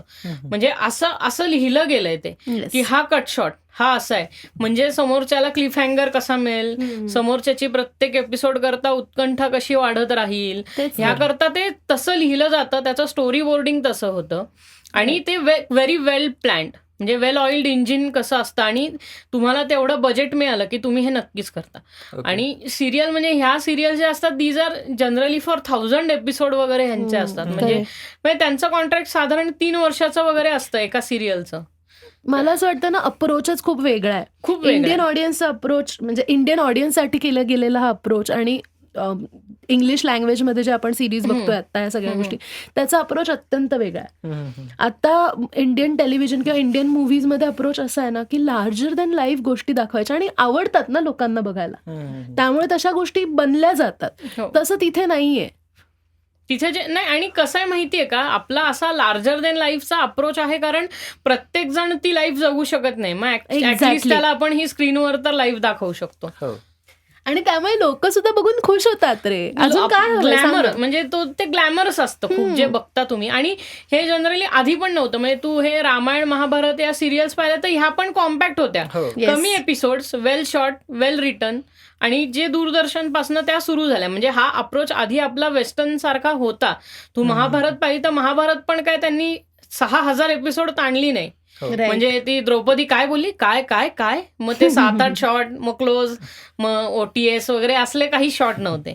ते स्ट्रेट फॉरवर्ड होते आणि ते जसे कारण काय तेव्हा सिरियल करत जे होते ते सगळे सिनेमातली लोक होती जे सिरियल करत होते. त्यामुळे ते तीच मेथडॉलॉजी अप्रोच ठेवून करत होते. पण सास भी कभी बहू थी वगैरे ह्या सिरियल्स नंतर तो अप्रोच अख्खा चेंज झाला. मला तर वाटतं क्योंकि सास भी कभी बहू थी हा एपिटोमी होता. म्हणजे तिकडनं ते सगळं त्या स्टाईल मध्ये झालं. एक नवीन एरा तयार झाला. तो एरा होता. म्हणजे तो हिचा आपण म्हणजे त्याचा पायोनियर आपण नाही तो त्याला पायोनियर आपण ते हिलाच म्हणू शकतो. एकता कपूरनी ती स्टाईल पायोनियर केली इंडियामध्ये की अर्ध्या तासाचे छोटे चंक्स त्याच्यात ऍडव्हर्टाइजमेंट असतात. काय तुम्हाला तेवढंच इन्कम मिळतं. म्हणजे चॅनलला काय पाहिजे, चॅनलला ऍडव्हर्टाईजवरती पैसे कमवायचे असतात. तुझी 8च एपिसोडची जर तुझा सीझन झाला तर त्याच्यात ते किती ऍड दाखवणार ना. म्हणजे त्यांना पैसा जास्ती लावायला लागेल. पण त्याच्याऐवजी ते काय करतात 1000 एपिसोड्स करतात अर्ध्या तासाचे. त्याच्यामध्ये तू साधारण 15 मिनिटाचं कंटेंट पाहतो. ऑन अन ऍव्हरेज 15 ते 20 मिनिटाचा कंटेंट पाहतो आणि 10 मिनिटाच्या ऍडव्हर्टाइजमेंट पाहतो. मग 10 मिनिटाच्या 6 ऍडव्हर्टाइजमेंट तुला पाहायला मिळाल्या की तुम्हाला ऍड्स पण स्वस्त ठेवता येतात आणि तुम्हाला हे पण म्हणजे एक ऍड स्वस्त ठेवता येते. ती किती वेळा रोल करेल त्यावरती तुम्ही पैसे देणार. माझी कंपनी तुम्हाला ती ऍड दाखवायची की माझी ऍड 15 वेळा दिसली पाहिजे या महिन्यात, मी 15 दिवसाचे तुम्हाला पे करणार. मग त्या 15 ह्याच्यात ती कधी पण कुठल्याही क्रोनॉलॉजिकल ऑर्डरवर लागत जाते. सो बेसिकली हा काय म्हणतो आपण एक फायनान्शियल डिसिजन स्टाईल मध्ये ही केलेली स्टायलाइज मेथड म्हणजे इन्कमिंग काय त्याला आपण म्हणू शकतो तर फ्रेमवर्क तसं बनवलं त्यांनी त्याचं. आणि परत ते काय म्हणतो फेस्टिवल हे पण असतात ना, फेस्टिव्हिटी स्पेशल एपिसोड असतात. म्हणजे गुढीपाडवा स्पेशल वगैरे हे असतात ना, दिवाळी स्पेशल, कोणाचं तरी लग्न आलं की वेगळीच गोष्ट. बरोबर नाही. आणि जे सीझन असतात म्हणजे फेस्टिवल सीझन त्या ह्याच्यात कधीच त्याच्यात ट्रॅजेडी घडत नाही.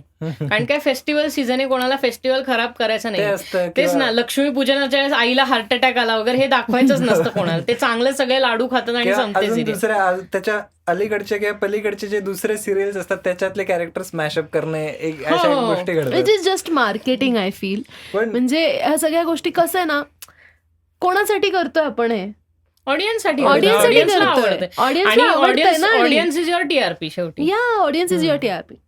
हो पण बरं. आजकाल तू बघायला गेलास ना दर्शन, तर आजकाल थोडं आपण स्टेरिओटाईप थोडं आपण सोडून वेगळ्या काहीतरी गोष्टी सुरू झालेल्या हो, कारण I काय feel. प्लॅटफॉर्म तयार झाले ना वेगवेगळे. प्लॅटफॉर्म तयार झाले. लोकांकडे Exactly. नाईलाज होता ह्या 4 चॅनल शिवाय. आता त्यांना 600 चॅनल्स मिळाले. हो. ते आता तुम्ही घाण कंटेंट देताय म्हटल्यावर ते इकडे सबस्क्राईब करणार.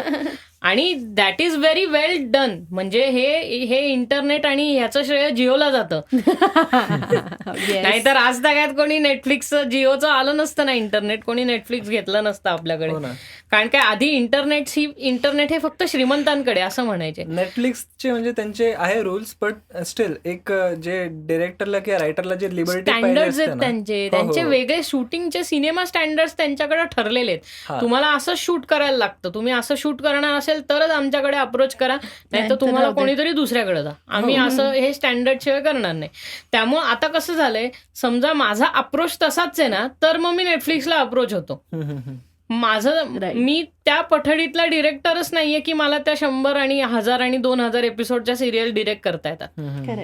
सो दॅट इज म्हणजे तू रिअल कम्पॅरिझन म्हणायला कसं करणार, तर म्हणजे एक सिनेमाचा डिरेक्टर जसा अप्रोच ठेवेल एक सिरीज बनवताना त्यांना, कारण ते कंटेंट हवे नार्को स्टाईल. म्हणजे नार्कोज आपण एक स्टँडर्ड धरू येस की नार्को स्टाईलमध्ये हवंय त्यांना. रोज काहीतरी क्लिफ हँगर, भारी दिसणार एकदम, त्याला शूटिंग चांगलं. म्हणून आपल्या इथे 24 ही माझ्या मते कमर्शियल टीव्हीवरती तीच एकटी अनिल कपूरची जी 24 होती, जी अमेरिकन 24 वरनं अडॅप्ट केली, तीच एक तशी झालेली सिरीज होती, चांगली होती, ज्याचे 2 सीझन झाले. पण त्यांना हे कळलं की इंडियन ऑडियन्सला नकोय हे टीव्हीवर ऑडियन्सला नकोय, म्हणजे अजून ते तयार गोष्टी ऍक्सेप्ट करायला. म्हणजे दिस वॉज खूप आधीच त्यांना हे कंटेंट प्रोव्हाइड केलं गेलं ज्याकरता इंडियन ऑडियन्स परिपक्व नव्हता असं आपण म्हणू, प्रिपेअर्ड. येस. पण ज्या वेळेस तुमच्या हातात इंटरनेट आलं नेटफ्लिक्स सारखं, आणि नेटफ्लिक्सनी स्ट्रेट डायरेक्ट त्यांनी विषयावर हात घालायला सुरुवात केली ना, की डिफरन्सेस आहेत, कास्टिझम आहे, किंवा जी आपल्या इथं जो सेक्सला टॅबू मानतात तर त्याच्यावर हात घालणे वगैरे. तर असं करून त्यांना काय होतं की त्यांना तर टीआरपी आणायचं, म्हणजे ह्यांचं ऑडियन्स खायचं, आणि तो त्यांनी सक्सेसफुली खाल्ला. मग कसं होतं की एकदा तुम्ही कॉम्पिटिशन एका वेगळ्या स्टेजला नेली ना, तर either you say that I am not going to comply to it, आणि तुम्ही तेच जुनी गोष्ट करत राहता, आणि मग तू at the end your channel dies off, और तुम्हाला त्याला कॉम्पीट करायला लागतं. म्हणून काय झालं, गेल्या 2 वर्षात त्यांनी प्रत्येक चॅनलनी स्वतःचे कॉम्पिटिटिव्ह प्लॅटफॉर्म काढले हे करायला. मग ते काय करतात, ते 1000 एपिसोड्सच्या सिरियल्स पण तुम्हाला टीव्हीवर प्रोव्हाइड करतात, आणि त्यांचे जे पर्सनल ऍप्लिकेशन आहेत त्याच्यावर तुम्हाला सिनेमॅटिक स्टाईल सिरियल्स देतात. मग झी5 आहे, ह्याचं झीचं, स्टारचं हे आहे, हॉटस्टार आहे, किंवा वूट आहे कलर्सचं, तर त्या प्रत्येक सोनी लिव्ह आहे, त्या प्रत्येकाने कम्पीट करायला सुरुवात केली आहे त्याच्यावर. म्हणजे दॅट इज नथिंग डिफरंट. पण तू असं म्हटलं की अमेरिकेत हे होत नाही, तर हे अमेरिकेत पण होतं. सीबीएस आहे त्यांचं. अमेरिकेतले पण चॅनल्स आहेत जिथे 2-2, 3-3 हजार एपिसोडच्या सिरियल चालू आहेत अजूनही. CSI मायामी नावाची क्राईम सिरियल आहे. हे CID वगैरे ज्या कॉन्सेप्ट वरती अवलंबून बेस्ड आहेत, ती कॉन्सेप्ट तिकडची आहे. म्हणजे CSI नावाची ज्या क्राईम सिरियल्स त्यांच्याकडे असतात, CSI आहे, लॉ अँड ऑर्डर आहे, किंवा जज जुडी आहे. मग ते जज जुडीवरनं त्यांनी हिचं घेतलं होतं बघ, न्याय किसका, ते काय किरण बेदी त्याच्यात जज आहे, तो ते ती एक आहे. किंवा राखी का स्वयंवर ही बॅचलरेट वरनं घेतली, किंवा KBC who wants to be a millionaire ही केबीसी वरनं आली. सो हे आहे, म्हणजे इट्स नॉट लाईक की ते करत नाहीत, हेही त्यांनी पायोनियर केलंय.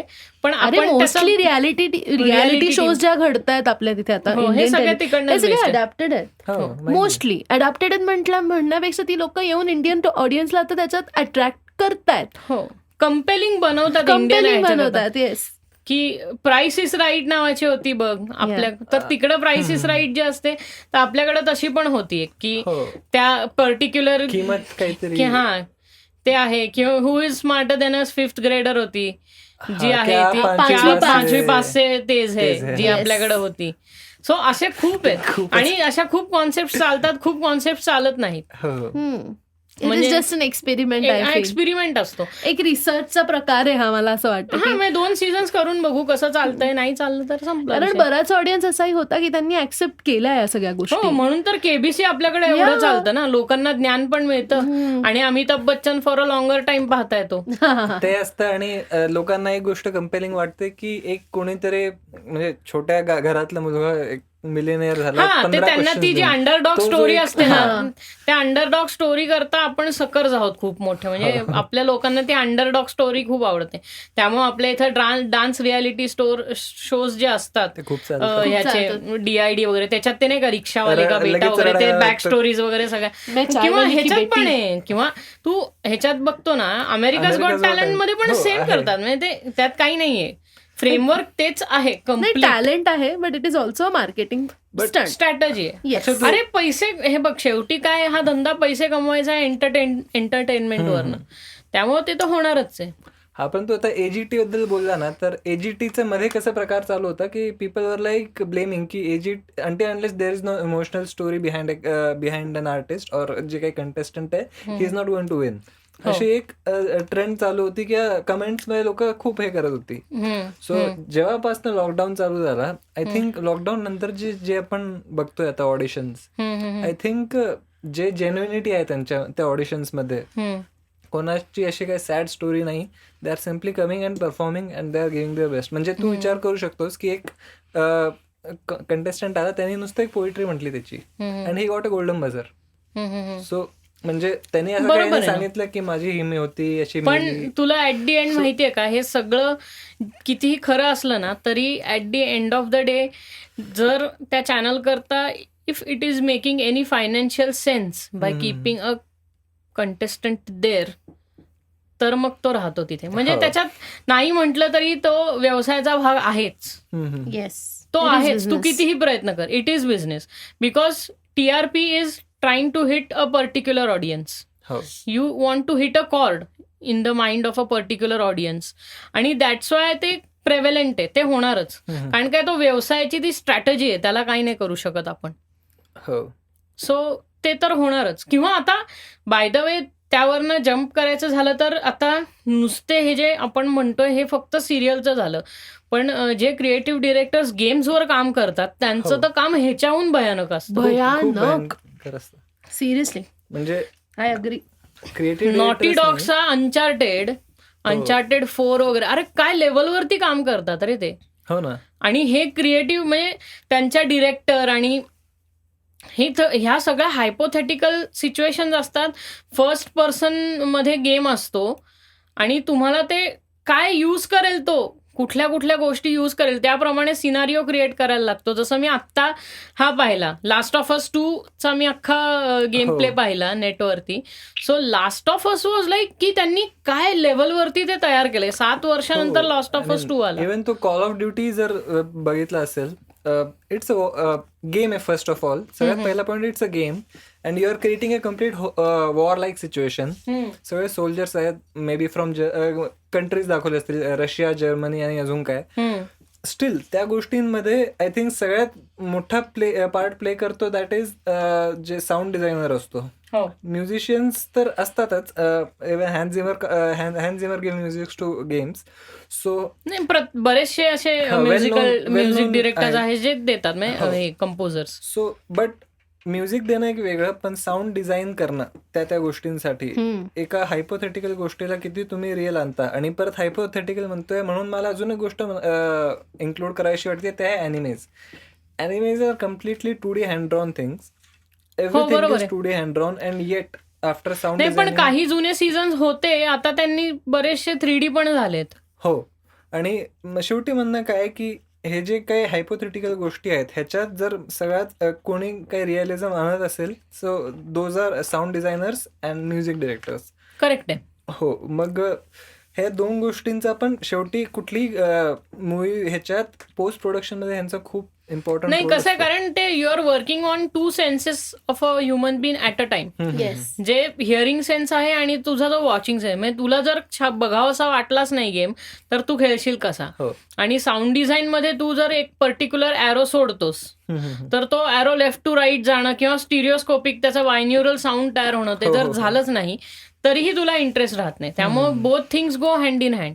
पण त्याचा UI डिझाईन करणं की एक कॅरेक्टर किती गोष्टी करू शकतो. म्हणजे आपण आत्ता बघतो ना की फॉर एक्झाम्पल कुठली तरी बॉस फाईट येणार असेल हो. तर कुठल्या तरी बॉस फाईट यायच्या आधी तुला ऑटोमॅटिकली आजूबाजूला खूप साऱ्या गोष्टींमध्ये जेव्हा तुम्ही लूट करत असता तिथे तुम्हाला ॲमो सापडायला लागतं वेगवेगळं आणि मग तुम्ही ते ॲमो कलेक्ट करता आणि मग तुमचं आता तर ते गन अपग्रेड्स करणं हे आलंय हो, हो. की ते तुम्ही एक अपग्रेड स्टेशन दिसतं तुम्हाला, तिथं तुम्ही तुमची गन अपग्रेड करता आणि मग नेक्स्ट स्टेज तुमची जी असते ते बॉस बॅटल असतं. म्हणजे तो बिल्टअप तुम्हाला कळायला लागतो की काय होणार आहे.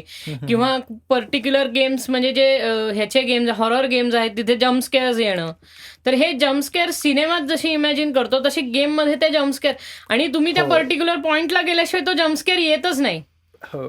म्हणजे आपण आय थिंक लास्ट टाइम मी बघ बाहेरच्या VCR आउटलास्ट म्हणून एक गेम हे केला होता. I think that was the most horror game I ever played in my life. म्हणजे ते जर पिक्चर्स मुव्हीजच्या पेक्षा तो एका वेगळ्या लेवलचा एक्सपिरियन्स होता.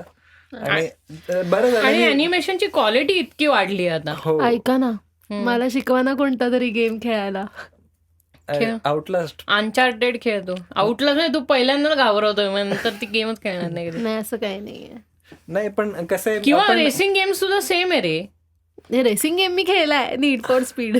NFS पण आता केवढे आले म्हणजे. अरे माहितीये का आता तू जेव्हा NFS खेळला असशील ना त्यावेळी तो काळ आणि आत्ता जे NFS येते किंवा दुसरं कुठलं रेसिंग गेम येतोय. PlayStation 5 रिलीज होतोय बाय द वे. हो माहितीये. सो त्या लेवलचे जे ग्राफिक्स आहेत आय थिंक फोर्झा होरायझन गेम आहे Forza, कुठलं तरी हो. PS5 बरोबर रिलीज होतोय. आय थिंक आपण जे आता बघतोय स्टुडिओमध्ये फोर्झा हाच आहे, ड्रायव्हिंगचाच गेम आहे. हो रेसिंग गेम आपण Racing game. त्याच्याबद्दल बोलतोय. सो ग्राफिक्स त्याचे आता राईट नाव मी जे तुला बघतोय की आजूबाजूचे जे एन्व्हायरमेंट बघतोय सेम आय थिंक हार्डली 0.1%चा डिफरन्स असेल त्याच्यात. म्हणजे इतका रिअलिस्टिक हो. आहे म्हणजे कधी कधी वाटतं की 60-70 हजाराचा इतका भारी PC घेण्यापेक्षा मग तुम्ही प्ले स्टेशन घ्यायचं तो. तेवढं. हो 40,000 प्ले स्टेशन घ्यायचं आणि त्याच लेवलचं तुम्हाला ग्राफिक्स वगैरे सगळं मिळतं. कारण काही पॉवरफुल मशीन मिळतं तुम्हाला. हा पण फक्त पर्पस आपला फक्त तिकडे फक्त गेमिंगचा असतो. इथे 40,000च्या PCवर वी कॅन डू एव्हरीथिंग. हो म्हणजे पण तू कसं आहे म्हणजे ते त्या ह्याच्यावर डिपेंड करतं की हे काय अप्रोच काय. हा बरं आता आपण हॉरर एवढं मध्ये बोलतच होतो तर आता एक जस्ट विचार आला होता मला की सध्या हॉरर जो कन्सेप्ट आहे तो इंडियात बऱ्याच वेळी फेल होतोय. तर त्याच्या मागे एक रिझन काय आणि बाहेर जे चालू आहेत काही काही हॉरर कन्सेप्ट ते चालू आहेत चांगल्या पद्धतीने. अमेरिकन समथिंग काहीतरी AXN वर सिरीज चालू होती. म्हणजे अजून बरेचसे सिरियल आहेत जे चालू आहेत हॉरर. ते का सक्सेसफुल आहेत आणि आपण का फेल होतोय हे एक माझा पहिला प्रश्न आहे. आणि दुसरा म्हणजे सध्या म्युझिक व्हिडिओजमध्ये हॉररची कन्सेप्ट एक वापरताय. मी एक म्युझिक व्हिडिओ बघितला बिली एलिशचा. मी काल आय थिंक बिली आयलिशचा. हा. सो सध्या आपल्या इंडस्ट्रीला हॉरर जॉनरामध्ये इम्प्रूव्ह होण्यासाठी किंवा सक्सेस मिळवण्यासाठी कशाची गरज आहे. मला हा एक मोठा प्रश्न आहे की काय करता येईल असं वेगळं की Indian audience will be captivated towards the story and everything. मला असं वाटतं ना, एक स्टेरिओटाईप झाला आहे रे हॉररमध्ये. त्याच प्रकारचे हॉरर जॉनरा म्हणजे हॉररमध्ये खूप त्याच प्रकारचे विषय निघतात. आता मी तुला सांगते आणि जसं आपण म्हटलं की काही गोष्टी अजून अडॅप्ट करायला आपली ऑडियन्स रेडी नाही आहे. अनुष्का शर्मा प्रोडक्शन्सचे 3 मूव्हीज आलेत आतापर्यंत हॉरर. फिलोरी आलाय, परी आलाय आणि आता रिसेंटली बुलबुल आलाय. You just watch that movie and then you will get to know की व्हॉट एक्झॅक्टली इज हॉररमध्ये भारत खरंच खूप पुढे काहीतरी वेगळं काहीतरी युनिक करतोय. ओके. पण फक्त गंमत अशी आहे ना, आता जर तू परत त्याच गोष्टी दाखवल्या तर त्याच गोष्टी चालतात. चुडेल दाखव, डायन दाखव, ह्या सगळ्या गोष्टी ऍक्सेप्ट केल्या जातात ऑडियन्समध्ये. पण ह्या प्रकारच्या गोष्टी धरून I guess Indian audience is not ready eight.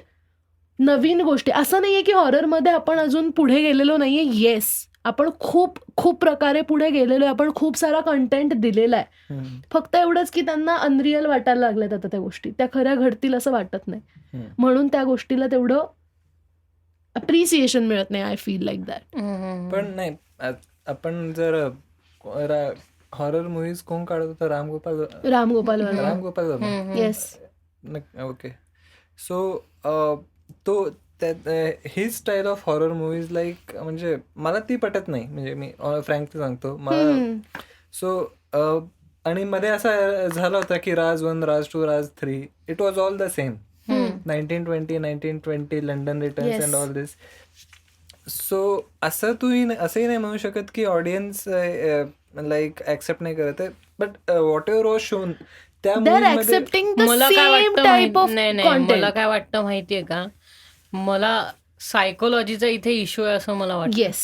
कारण आपल्या देशातली जी ऑडियन्स आहे ना, ते पैसे देऊन सिनेमा एंटरटेन होण्याकरता जातात, घाबरून बाहेर पडण्याकरता नाही. त्यामुळं ते आपण बनवलेले हॉरर सिनेमास बघत नाहीत. आणि जे खूप अमेरिकन कल्चर किंवा इंग्लिश कल्चर आणि ह्याचा गळ्यात ढोल घालून जे वाजवत असतात ते लोक कॉन्ज्युरिंग वगैरे सगळे बघायला जातात. मग त्यात तू माझाही समावेश करू शकतोस की मीही जातो कॉन्ज्युरिंग बघायला. कारण ॲज अ हॉरर एक्सपिरियन्स, तो साऊंड एक्सपिरियन्स करायला मी ते बघायला जातो. आणि ते स्क्रीनवरती 70 mm वरती, मोठ्या स्क्रीनवरती ते भारी वाटतं बघायला. पण एक माहिती आहे का की आणि काही लोक अरे आहेत रे, तू काही म्हण, पण आपले ऑडियन्स खूप हळवी आहेत, नाही बघू शकत ते जास्त हॉरर.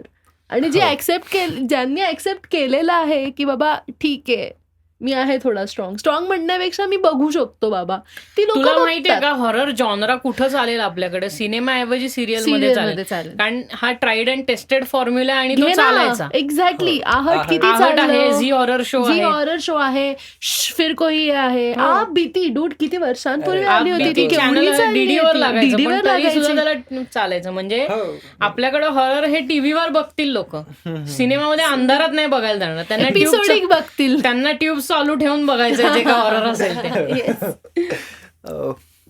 नाही पण नाही, माझं म्हणणं ऍक्च्युली हे होतं की that all those kind of horrors जे म्हणत होतो. रामगोपाल नाही, मला नाव नाही वाटत आहे बरोबर. माहिती रामगोपाल वर्मा. बरोबर, रामगोपाल वर्मा हॉरर काढत होता का? हो, फुंक. नंतर हिचं आपलं काय, हिच्या उर्मिला मातोंडकर बरोबर कुठला केला, भूत केला. हा ठीक आहे. पण कसं होतं माहितीये का, ह्याच्यात राजची जी ट्रिलॉजी आलेली ना, मला वाटतं राज 1920चा फर्स्ट पार्ट चांगला होता, but second one it didn't work. म्हणजे असं नाहीये की मी काही स्टेरिओटिपिकली बोलतोय, बट व्हिज्युअली पण तो आत्ताचा विकी कौशलचा मूवी पण खूप म्हणजे बोर होता. भूत पार्ट 1 नाही इतका म्हणजे नाही पटला मला. मी पाहिला तो, मी ताई बरोबर पाहिला. पण तुला हे आहे ना की आपलं ह्याचं नाव काय त्या सिनेमाचं, पेनीवाईसच्या सिनेमाचं नाव काय, इट. तर इट 1 जितका चांगला होता तितकाच इट 2 खूप बोरिंग निघाला. म्हणजे ती काय राहतं ना, तुम्ही काय त्या स्टोरीला तुम्ही असे स्टिक टू होऊन जाता की तुम्हाला असं ते बघायचं असतं. पण तो पेनीवाईसचा फर्स्ट पार्ट मधला जो हॉरर होता त्यातल्या त्यात तो सेकंड पार्ट मध्ये खूप लूज गेला. आय थिंक आपण थिएटर मध्ये बघितला होता, आम्ही दोघांनी बघितला होता. नंतर अजून कुठला होता ते सगळे फक्त वेबकॅम नाही, आपलं सीसीटीव्ही स्टाईल पॅरानॉर्मल ऍक्टिव्हिटी किती चांगला होता. पहिले 3 सिनेमा पॅरानॉर्मल ऍक्टिव्हिटीचे खूप छान होते. किती टंग ट्विस्टर आहे ना पॅरानॉर्मल ऍक्टिव्हिटी. इन्सिडियसचे पण काही पार्ट, इन्सिडियस 1 आणि 2 चांगला आहे. 2 सगळ्यात चांगला आहे. इन्सिडियस 2 अरे ग्रज पण केवढा चालला, ग्रजची सिरीज. ग्रज आहे, सॉ हा पूर्ण गोरीनेसवर आहे. नाही, मी नाही असले. नाईटमेअर ऑन एल्म स्ट्रीट आहे, हे जुने क्लासिक्स आहेत. किंवा टेक्सास चेनसॉ आहे, सगळा गोरी आहे, म्हणजे विभत्स. हॉरर कमी, विभत्स जास्ती. आणि मग नाही बघू शकत. सगळ्यात हॉरर म्हणजे स्केरी मूवीज. वा सगळ्यात horror. नाही नाही एक मिनिट मला भीती वाटलेली आहे स्कॅरी मुव्हीज मध्ये.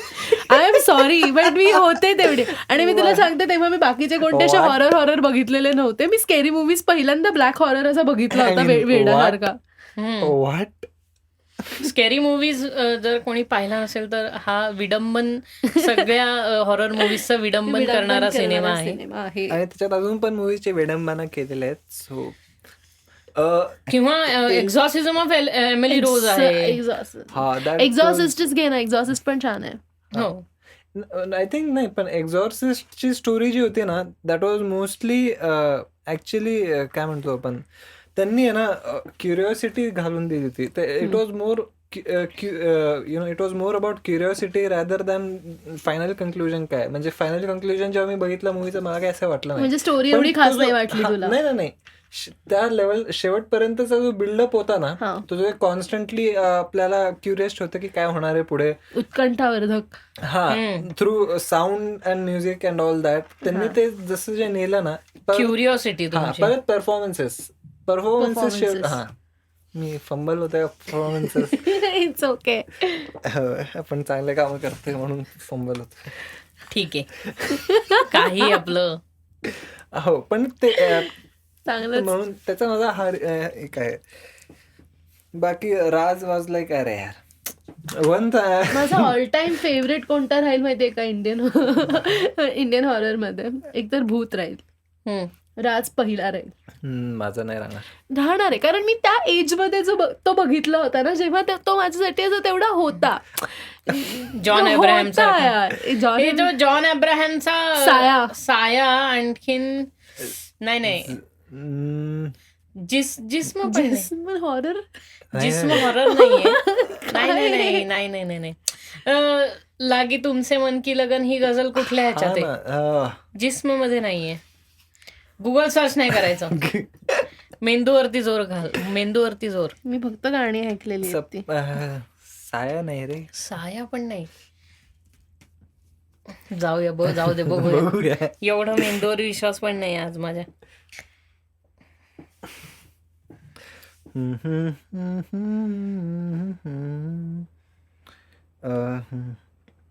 साया नाही रे.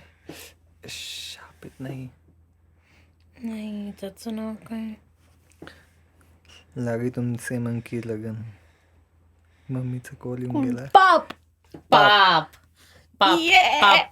सगळ्यात fast Google search fastest finger first.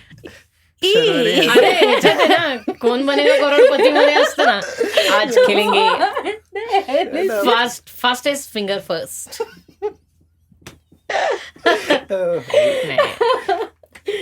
I no.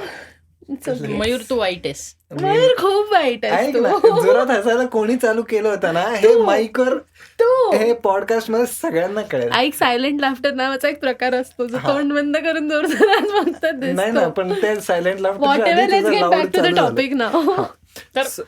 पाप. we were at पाप. नाही माझं तेवढंच होतं. मला त्या सिनेमाचं नाव फायनली एवढं 10 मिनिटाचं डिस्कशन नंतर आम्ही ठरवलेलं आहे की हा लागेतच पाप मधलं गाणं शोधायचं होतं मला. बाकी असं काही बघायचं नव्हतं त्यात. मला हे शोधायचं होतं की त्या पाप मध्ये काय होतं. काय त्या सिनेमाचं नाव मला आठवत नव्हतं. अरे and that was John Abraham's best performance movie. या पण त्याच्यानंतर त्याने बॉडी बनवली. तुला रागिनी MMS कसा वाटला मला सांग. Ragini MMS first part. First part चांगला होता. म्हणजे तो त्या ह्याच्यात जातात, हवेलीत जातात तो आला ना सनी लिओनचा. हा सेम कॉन्ज्युरिंगचा पार्ट होतो. पुढे चेअर उलटी होते. सगळं सेम कन्सेप्ट. मी चेटकीण आहे. ठीक आहे बरोबर. नाही मी चेटकीण नाहीये. हा मी चेटकीण आहे. मग काय मी काय करू तसं? नाहीये. नाही तर नाही. ओके. नंतर काल पण एक होता. म्हणजे काल एक वेगळा हॉरर होता. म्हणजे छान टाइमपास. काल हे असेल की मग तुला हॉरर कसा वाटेल ना जर गाणी आहेत हॉरर मूवी मध्ये. काल या स्टोरीवर आपण एक खूप छान वेब सिरीज क्रिएट करू शकतो. मग ती काल करायला पाहिजे होती. I know right. पण आपण उद्या करू. No problem. नाही हिंदीमध्ये कल दोन्ही एकच असतं. Whatever. कल और कल. चालेल. मैं तुमसे कल मिलूंगा. आणि अजून बरं, आता ह्या गोष्टींवर आपण हॉररवर आलोच आहे. मग आपण आपल्या हॉररच्या कन्सेप्टवर काहीतरी सांगायचं. आपल्या हॉररच्या कन्सेप्ट वरती आता मला काही आपली काय सांगण्यासारखं हॉररची वाटत कन्सेप्ट आहे? ते असं पॉडकास्ट करताना लाईट जाते. काय हॉररची कन्सेप्ट आहे आपली? हीच आपल्या पॉडकास्टची concept is there something new coming up? नाही, नाही, देर इज नथिंग. तू इथे मान हलवलेली त्यांना नाही कळणार आहे ना? मग आता मी माईक हलवू का हे बघ. की नाही, असं काही ओके नाही, it was just a thought. Okay, just tell me one thing. आपण आता हॉरर बद्दल बोलतोच आहे तर मला तुम्ही दोघंही तुमची एक हॉरर बेस्ट वेब सिरीज आणि एक बेस्ट मूवी सांगा ना आतापर्यंत बघितलेली. हॉलिवूड नाही, Indian web. Okay. Indian horror web series. There are. काही म्हणजे मी बघितली ती नेटफ्लिक्सवरची अंजान. मी ऑलरेडी शेअर केलं. काश्मीर महाजिनी आहे आणि आय डोंट या नो, या माफ कीजिए. इट्स नॉट दॅट गुड, म्हणजे त्या लेवलवर नाहीये, बट अरे ती जेव्हा आली ना, हा इट इज ग्रिपिंग. या आणि कसं आहे, त्याच्यात लिटरली असे पण एपिसोड्स आहेत की जिथे काही असं खरं नसतं. It was all just a hoax and they find that out की याच्यामागे काय रॅशनल रिझन काय होतं, ते फायनली फाइंड आउट करतात. म्हणजे आता म्हणजे प्रत्येक वेळेस तुम्ही जर शॅडो मध्ये काहीतरी हलताना बघितले तर ते भूतच असतं असं नाही. ते झाडांचे पत्ते सुद्धा तुम्हाला दिसू शकतात हलताना. It is like that. काही काही गोष्टी मग त्यांनी अशाही दाखवल्या की त्यांचं एक्सप्लेनेशन नाही, शेवटपर्यंत काही कन्क्लुजन नाही, तर अशाही एपिसोड्स त्यांनी दाखवलेत. म्हणजे जितकं रियालिटी पर्यंत ते टच करू शकतात तेवढं त्यांनी प्रयत्न केलाय आणि चांगला केलाय. फक्त त्याच्यात मला हिंदीवाल्यांचा वॉकिंग डेड करतात केलेला त्यांनी जो अटेम्प्ट होता घूलमध्ये, भूल. तर तो मला चांगला वाटला. येस. घोल होतं. म्हणजे त्यांनी ऑलमोस्ट झॉम्बी आणि ही कॉन्सेप्ट भारतातल्या लोकांना बळबळ, म्हणजे त्यांना आवडत नसलं तरी त्यांना खाऊ घातली आणि ती आवडली लोकांना. तर घूल व्हायला पाहिजे. म्हणजे पोस्ट एपोकलिप किंवा एपोकलिप्टिक सिच्युएशन वरती काहीतरी व्हायला पाहिजे. अरे इंडियन झॉम्बीज बघायला कसलं मजा येईल, साडीज मध्ये Wow. काकू मावशी Wow. रस्त्यात झॉम्बी म्हणून साडीमध्ये भारी होईल बघायला ते. Darshan, this could be your next project bro. करायचं का असं? मी तर तयार आहे, माहिती आय एम आहे का? Always in, you know that. कारण मी आता पुण्यात आहे. एपोकलिप्स होऊन आता कारण मी आता 53 पुण्यात वर्ष आहे. झाली. Guys response. आता मी पुण्यात आहे. Yes. Confetti very rude but yeah. तर मला असं म्हणायचं होतं की आपण असं करू शकतो की नाही का, आणि मग अपोकलिप्स होऊन आता त्याच्यातही- 53 वर्ष झाली. आता मुंबईमध्ये फक्त झॉम्बीज. ओके, पुण्यात पण सांग पटकन काय? मूवी सांग एखादा. माझा हॉरर मूवी इन्सिडियस 2. हॉलिवूड नाही, मग इंडियन. हे होता परी आवडला मला. तुला स्त्री नाही आवडला का रे? स्त्री नाही आवडला इकडं इतका. Same here. नो बिलकुल नाही आवडला स्त्री. कारण का त्याच्यात आहेत ना खूप चीझी जोक्स आहेत. मग ते हॉरर तुमचा तो horror इसेन्स comedy आहे. इसेन्स जातो हॉररचा. मग त्यांना विटंबना करायची होती तर त्यांनी सरळ सरळ केली असती ती. बरं, झॉमकॉम कसा, गोवाकॉम कसा वाटलेला? छान. चांगला आहे. इट वॉज म्हणजे छान पार्ट वाटलं. 2 करणार होते. आय डोंट नो का थांबलं ते, पण आय वॉज रिअली होपिंग. ए, तुझा फेवरेट मूवी कोणता आहे? horror मध्ये? 1920. तो 1920. सगळ्यात पहिला जो मला आफ्ताब आवडला होता. शिवदासानीचा. पण मी नाही, तुला एक नाही, सांगू का, मला एक गोष्ट नाही पटत. 1920 हॉरर मध्ये. म्हटलं की भूतच काय येतं? नाही, कारण आपल्या इथं लोकांना हॉरर म्हणजे तेवढंच माहितीये. अरे पण हॉरर इज नॉट जस्ट म्हणजे it's just fear. Yeah, it is fear. मग लेट इट बी फ्रॉम म्हणजे असं गरज नाही की गोष्टच पाहिजे, गरज नाही की स्पिरिटच पाहिजे. For example guys, but if you guys haven't watched Bulbbul, please do watch Bulbbul. बघायचं Seriously. मला. डू वॉच बुलबुल. बुलबुल ह्याच्या नेटफ्लिक्सवरच आहे, बरं, तू बघतो मी. आता हे म्हटली की हॉरर गोष्टवरच नसावं, तर तुला आठवतं का एक मूवी आला होता मध्ये ज्याच्यात it was about a blind man. नाव लक्षात नाही मला त्या मूवीचा. Was it a Hollywood movie और Indian it was a Hollywood movie, okay. but it was not about ghost. It was about a blind man who was trying to kill. So everything was in night vision. Oh, बर. which movie is that? I have to know. A dark light something. I really don't remember now. पण चांगलं तो होतं. Insidious मध्ये एक shot येतो, असा basement मध्ये जातो, अंधार असतो पूर्ण. अरे, तुम्हाला लाईट्स तसा आउट crawl कसा करत- वाटला? लाईट शॉट नाही पाहिला मी. कन्सेप्ट होती पण ते was it horrific? No, not that much. जेवढा कॉन्ज्युरिंग कॉन्ज्युरिंगचा जो स्टार्टिंग सुरुवात आणि मधला पार्ट जेवढा वाटला ना, आय थिंक तो पीक होता मूवीचा. इव्हन शेवट पण मला तेवढा हे नाही वाटला, पण जस्ट होतं स्टार्टिंगचं. ऍक्च्युली हे सगळ्यात कॉन्ज्युरिंग मध्ये ना DOP खूप हे होतं, चांगलं होतं. Direction of photography was really good. So म्हणून तो शेवटपर्यंत कॅप्टिवेटिंग होता मला. सिनेमॅटोग्राफी हा ते पण. डायरेक्टर चांगला होता म्हणून सिनेमॅटोग्राफी Of चांगली course. होती.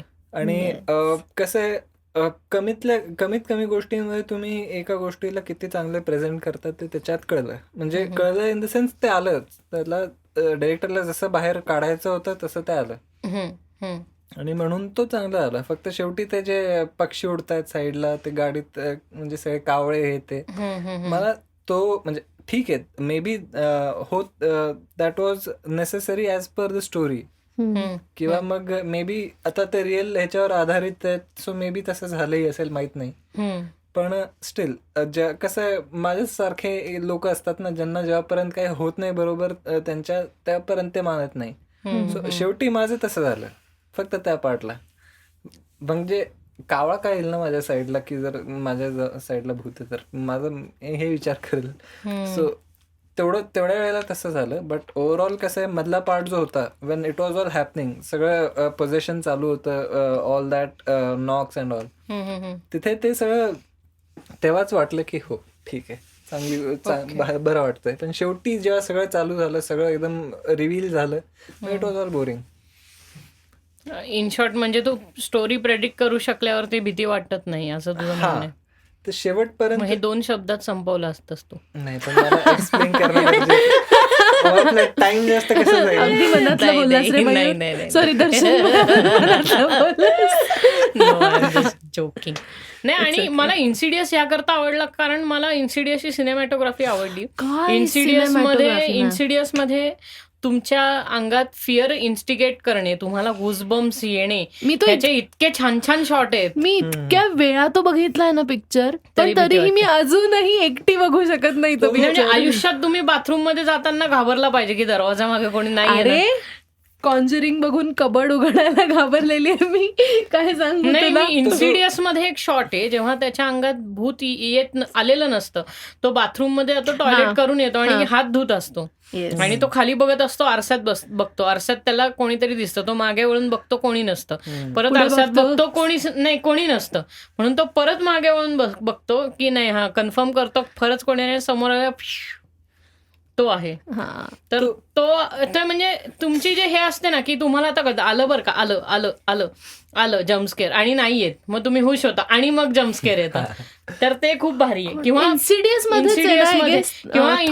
इन्सिडियस 2 मध्येच सांगतो, इन्सिडियस 2 मधलेच आहेत हे. इन्सिडियस 2 मध्ये ते नवीन घरी राहायला जातात, तो लॉन मोअर वरती ती काम करत असते बाहेर, एका खिडकीतनं बघते तर ग्रॅमोफोन मध्ये त्या रेकॉर्ड प्लेअर समोर एक मुलगा नाचताना दिसतो ब्लॅक अँड व्हाईट मध्ये, आणि ती ह्या खिडकीतनं बघते तर कोणी नसतं, तर तो गुजबम्स येणारा शॉट आहे.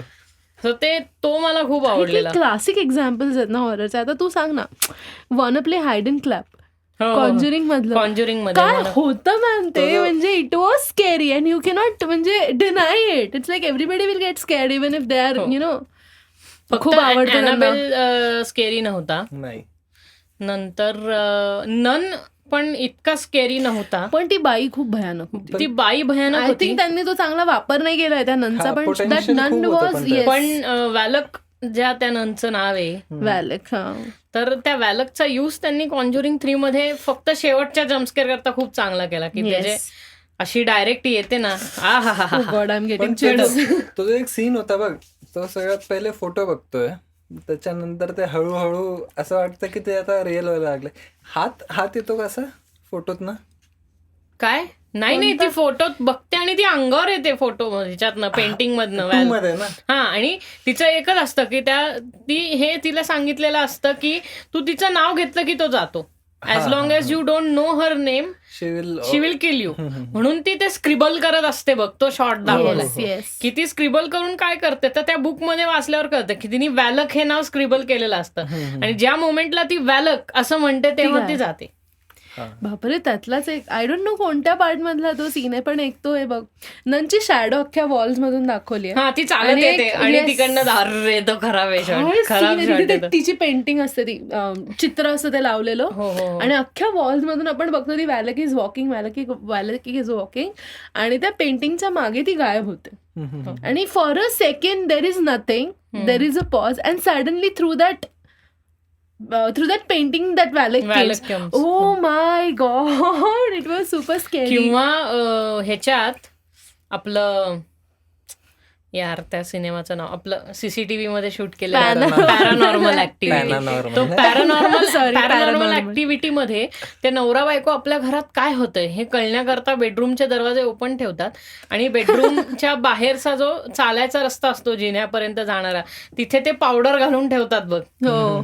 आणि काही नाही सगळं झोपलेलं आहे आणि कट टू शॉट जातो, कट टू शॉट जातो, कट टू शॉट जातो, कट टू शॉट जातो, मग परत त्या पावडरच्या ह्याच्यावर शॉट येतो आणि तेव्हा ती त्याच्यावरती पावलं उठताना जातात ना, तो इतका भयानक आहे सीन. तो भयानक किंवा आहे. तो त्याचं जर्मन शेफर्ड अख्खं फेकून देतो. त्याचा एंड किती भयानक आहे रे. आपण बघतो ती पळत पळत येते हो आणि एकदम उडून बाहेर उडून बाहेर पडते किंवा त्यांना असं फरफटत नाही तेव्हा. पण अजूनही ते बेडवरती ते घोस्ट कोण आहे तो. बरोबर बेडवरती ते अख्खे उडत असतात, ती हवेत असते. अरे रे रे रे भयानक येतो. Let's not talk about it, guys. It's night already. पॅनोनॉमन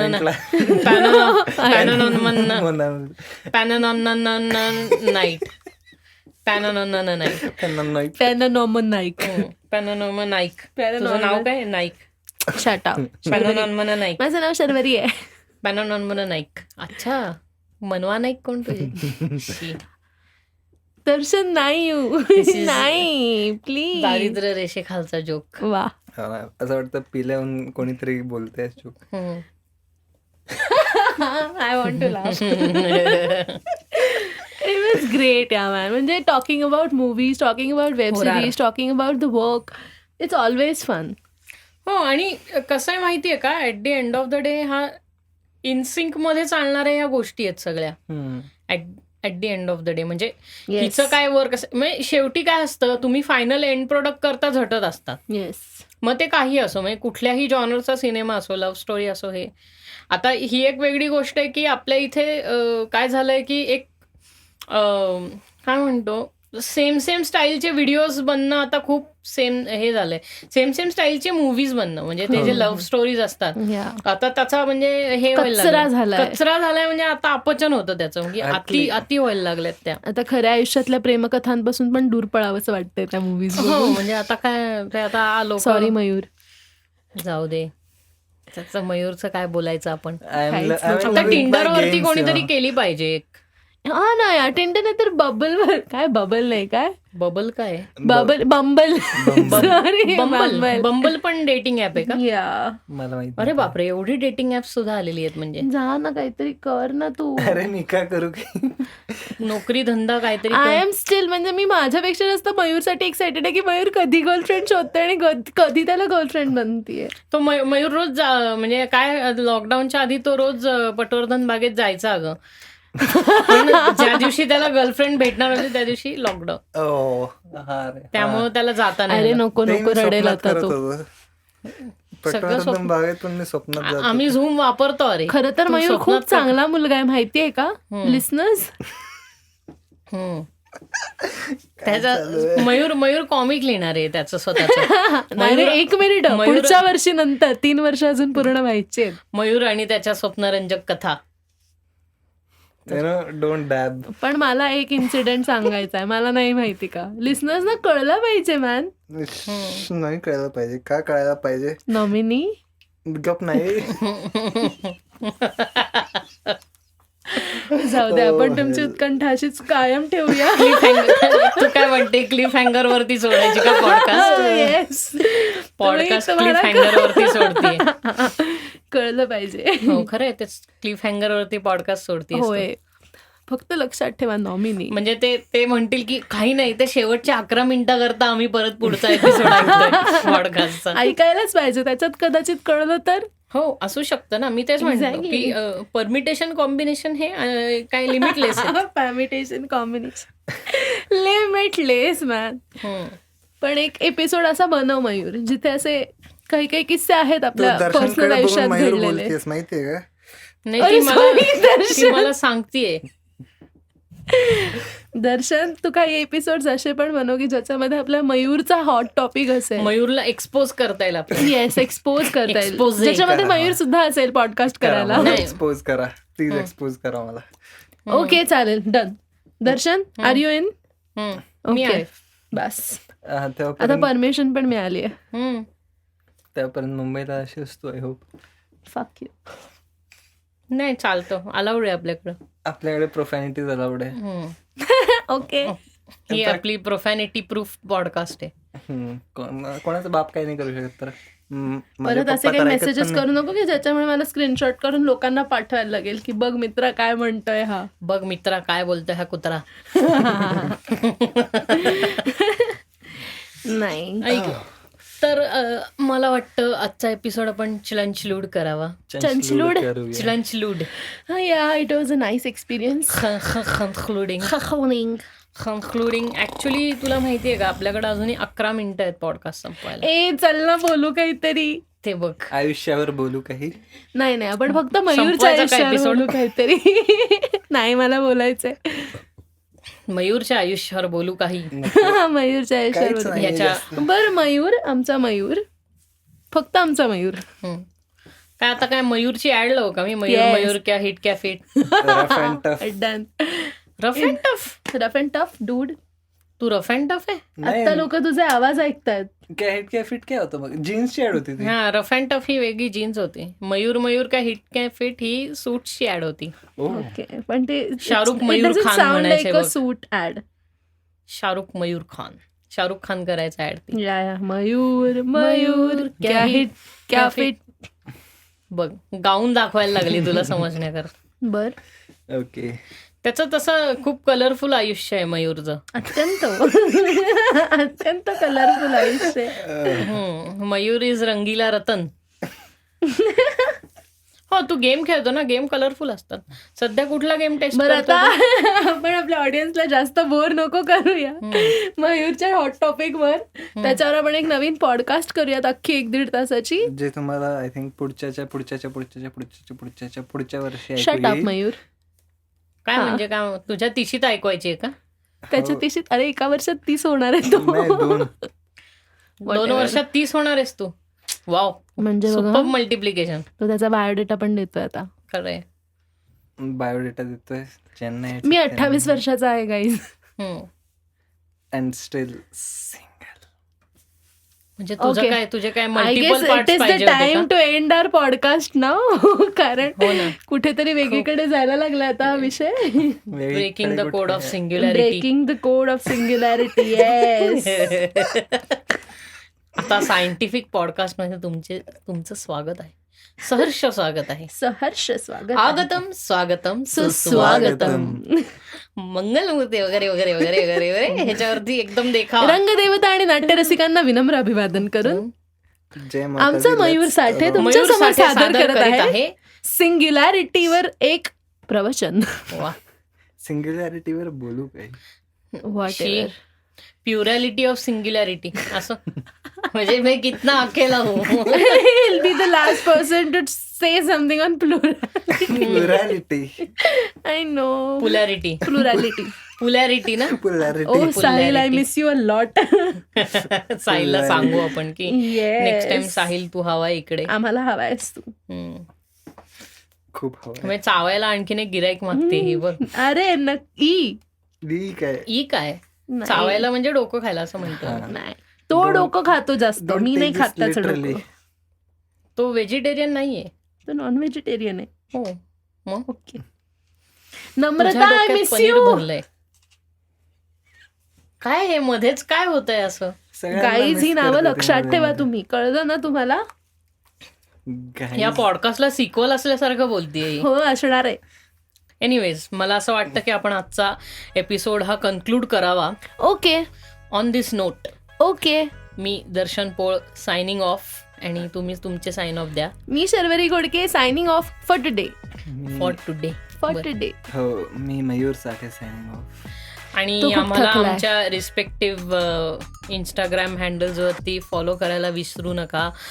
माझं इंस्टाग्राम हँडल आहे @wix_ward. तुझं काय? हो माझं आहे शर्वरी SHARWARI विथ EE पुढे त्याच्यानंतर फॉलो करून. माझं काय आहे हे? तू काय बोलली? तुझं तरी कळतंय का? सॉरी मी अजूनही नम्रता नॉमिनी आणि मयूरच्या डोक्यामध्ये. बापरे. ओके माझा इंस्टाग्राम ID आहे SHARWARIEE हम्म. ओके ओके, डबल ई वालं शर्वरी. येस, डबल ई वाला शर्वरी. राईट. आणि माझं एक मिनिट जस्ट कन्फर्म हा. करू दे. त्यांनी मागच्या वेळेपासून त्यांनी मिस्टर साठे. पहिले 6-7 एपिसोड त्यांनी चुकीचं सांगितलेलं. हो. What? दुसऱ्यांचंच काहीतरी सांगून ठेवलेलं. एक स्कोप होता त्याला सिंग्युलॅरिटीतून मयूरचं इंस्टाग्राम हँडल आहे MR.साठे. नाही डॉट पण नाही, MR साठे. MR साठे, मेंटली रिटायर्ड साठे. नाही. तर MR साठे. तुम्ही लक्षात ठेवा, रिटायर्ड ठेवा म्हटलं मी, तुम्ही लक्षात ठेवा. लक्षात मेंटली रिटायर्ड साठे, MR साठे हे त्याचा इंस्टाग्राम हँडल आहे. आणि नेहा स्टुडिओजच्या पण इंस्टाग्राम हँडलला फॉलो करायला विसरू नका. नेहा स्टुडिओज _ नेहा हे नेहा स्टुडिओजचं इंस्टाग्राम हँडल आहे. चॅनलला लाईक, शेअर, सबस्क्राईब करायला विसरू नका. ते बेल आयकॉन तिथे जे दिसतंय त्याच्यावर क्लिक करायला विसरू नका, म्हणजे तुम्हाला नवीन पॉडकास्ट आली की तुम्हाला लगेच नोटिफिकेशन मिळेल पॉडकास्टचं, नवीन एपिसोडचं. येस. आणि काय बरं, हां, स्पॉटिफायवरती आम्हाला फॉलो करायला विसरू नका. आणि मेजर किस्सा स्पॉटिफाय, आणि मेजर किस्सा iTunes, आणि विच एव्हर पॉडकास्टिंग प्लॅटफॉर्म तुम्ही ज्याच्यावरती पॉडकास्ट ऐकता त्या सर्व प्लॅटफॉर्म्सवरती आणि मेजर किस्सा आहे. So be a part of this unique podcast, ज्याला मी म्हणतो माझ्या ह्याच्यात की मला युनिक वाटते माझी podcast. So be a part of this unique podcast. आणि तुम्हाला काय वाटतं कुठल्या सब्जेक्टवर आम्ही बोललं पाहिजे आणखीन, तर ते मला नक्की सांगा. तुमचे ईमेल्स येतात. And I am very sorry की मधले काही महिन्यात मी नवीन एपिसोड्स करू शकलो नाही, बट आय एम शुअर की मी आता ह्याच्या पुढे कंटिन्यू एपिसोड्स परत टाकत राहीन. So stay tune and goodbye and have a great night. Bye bye.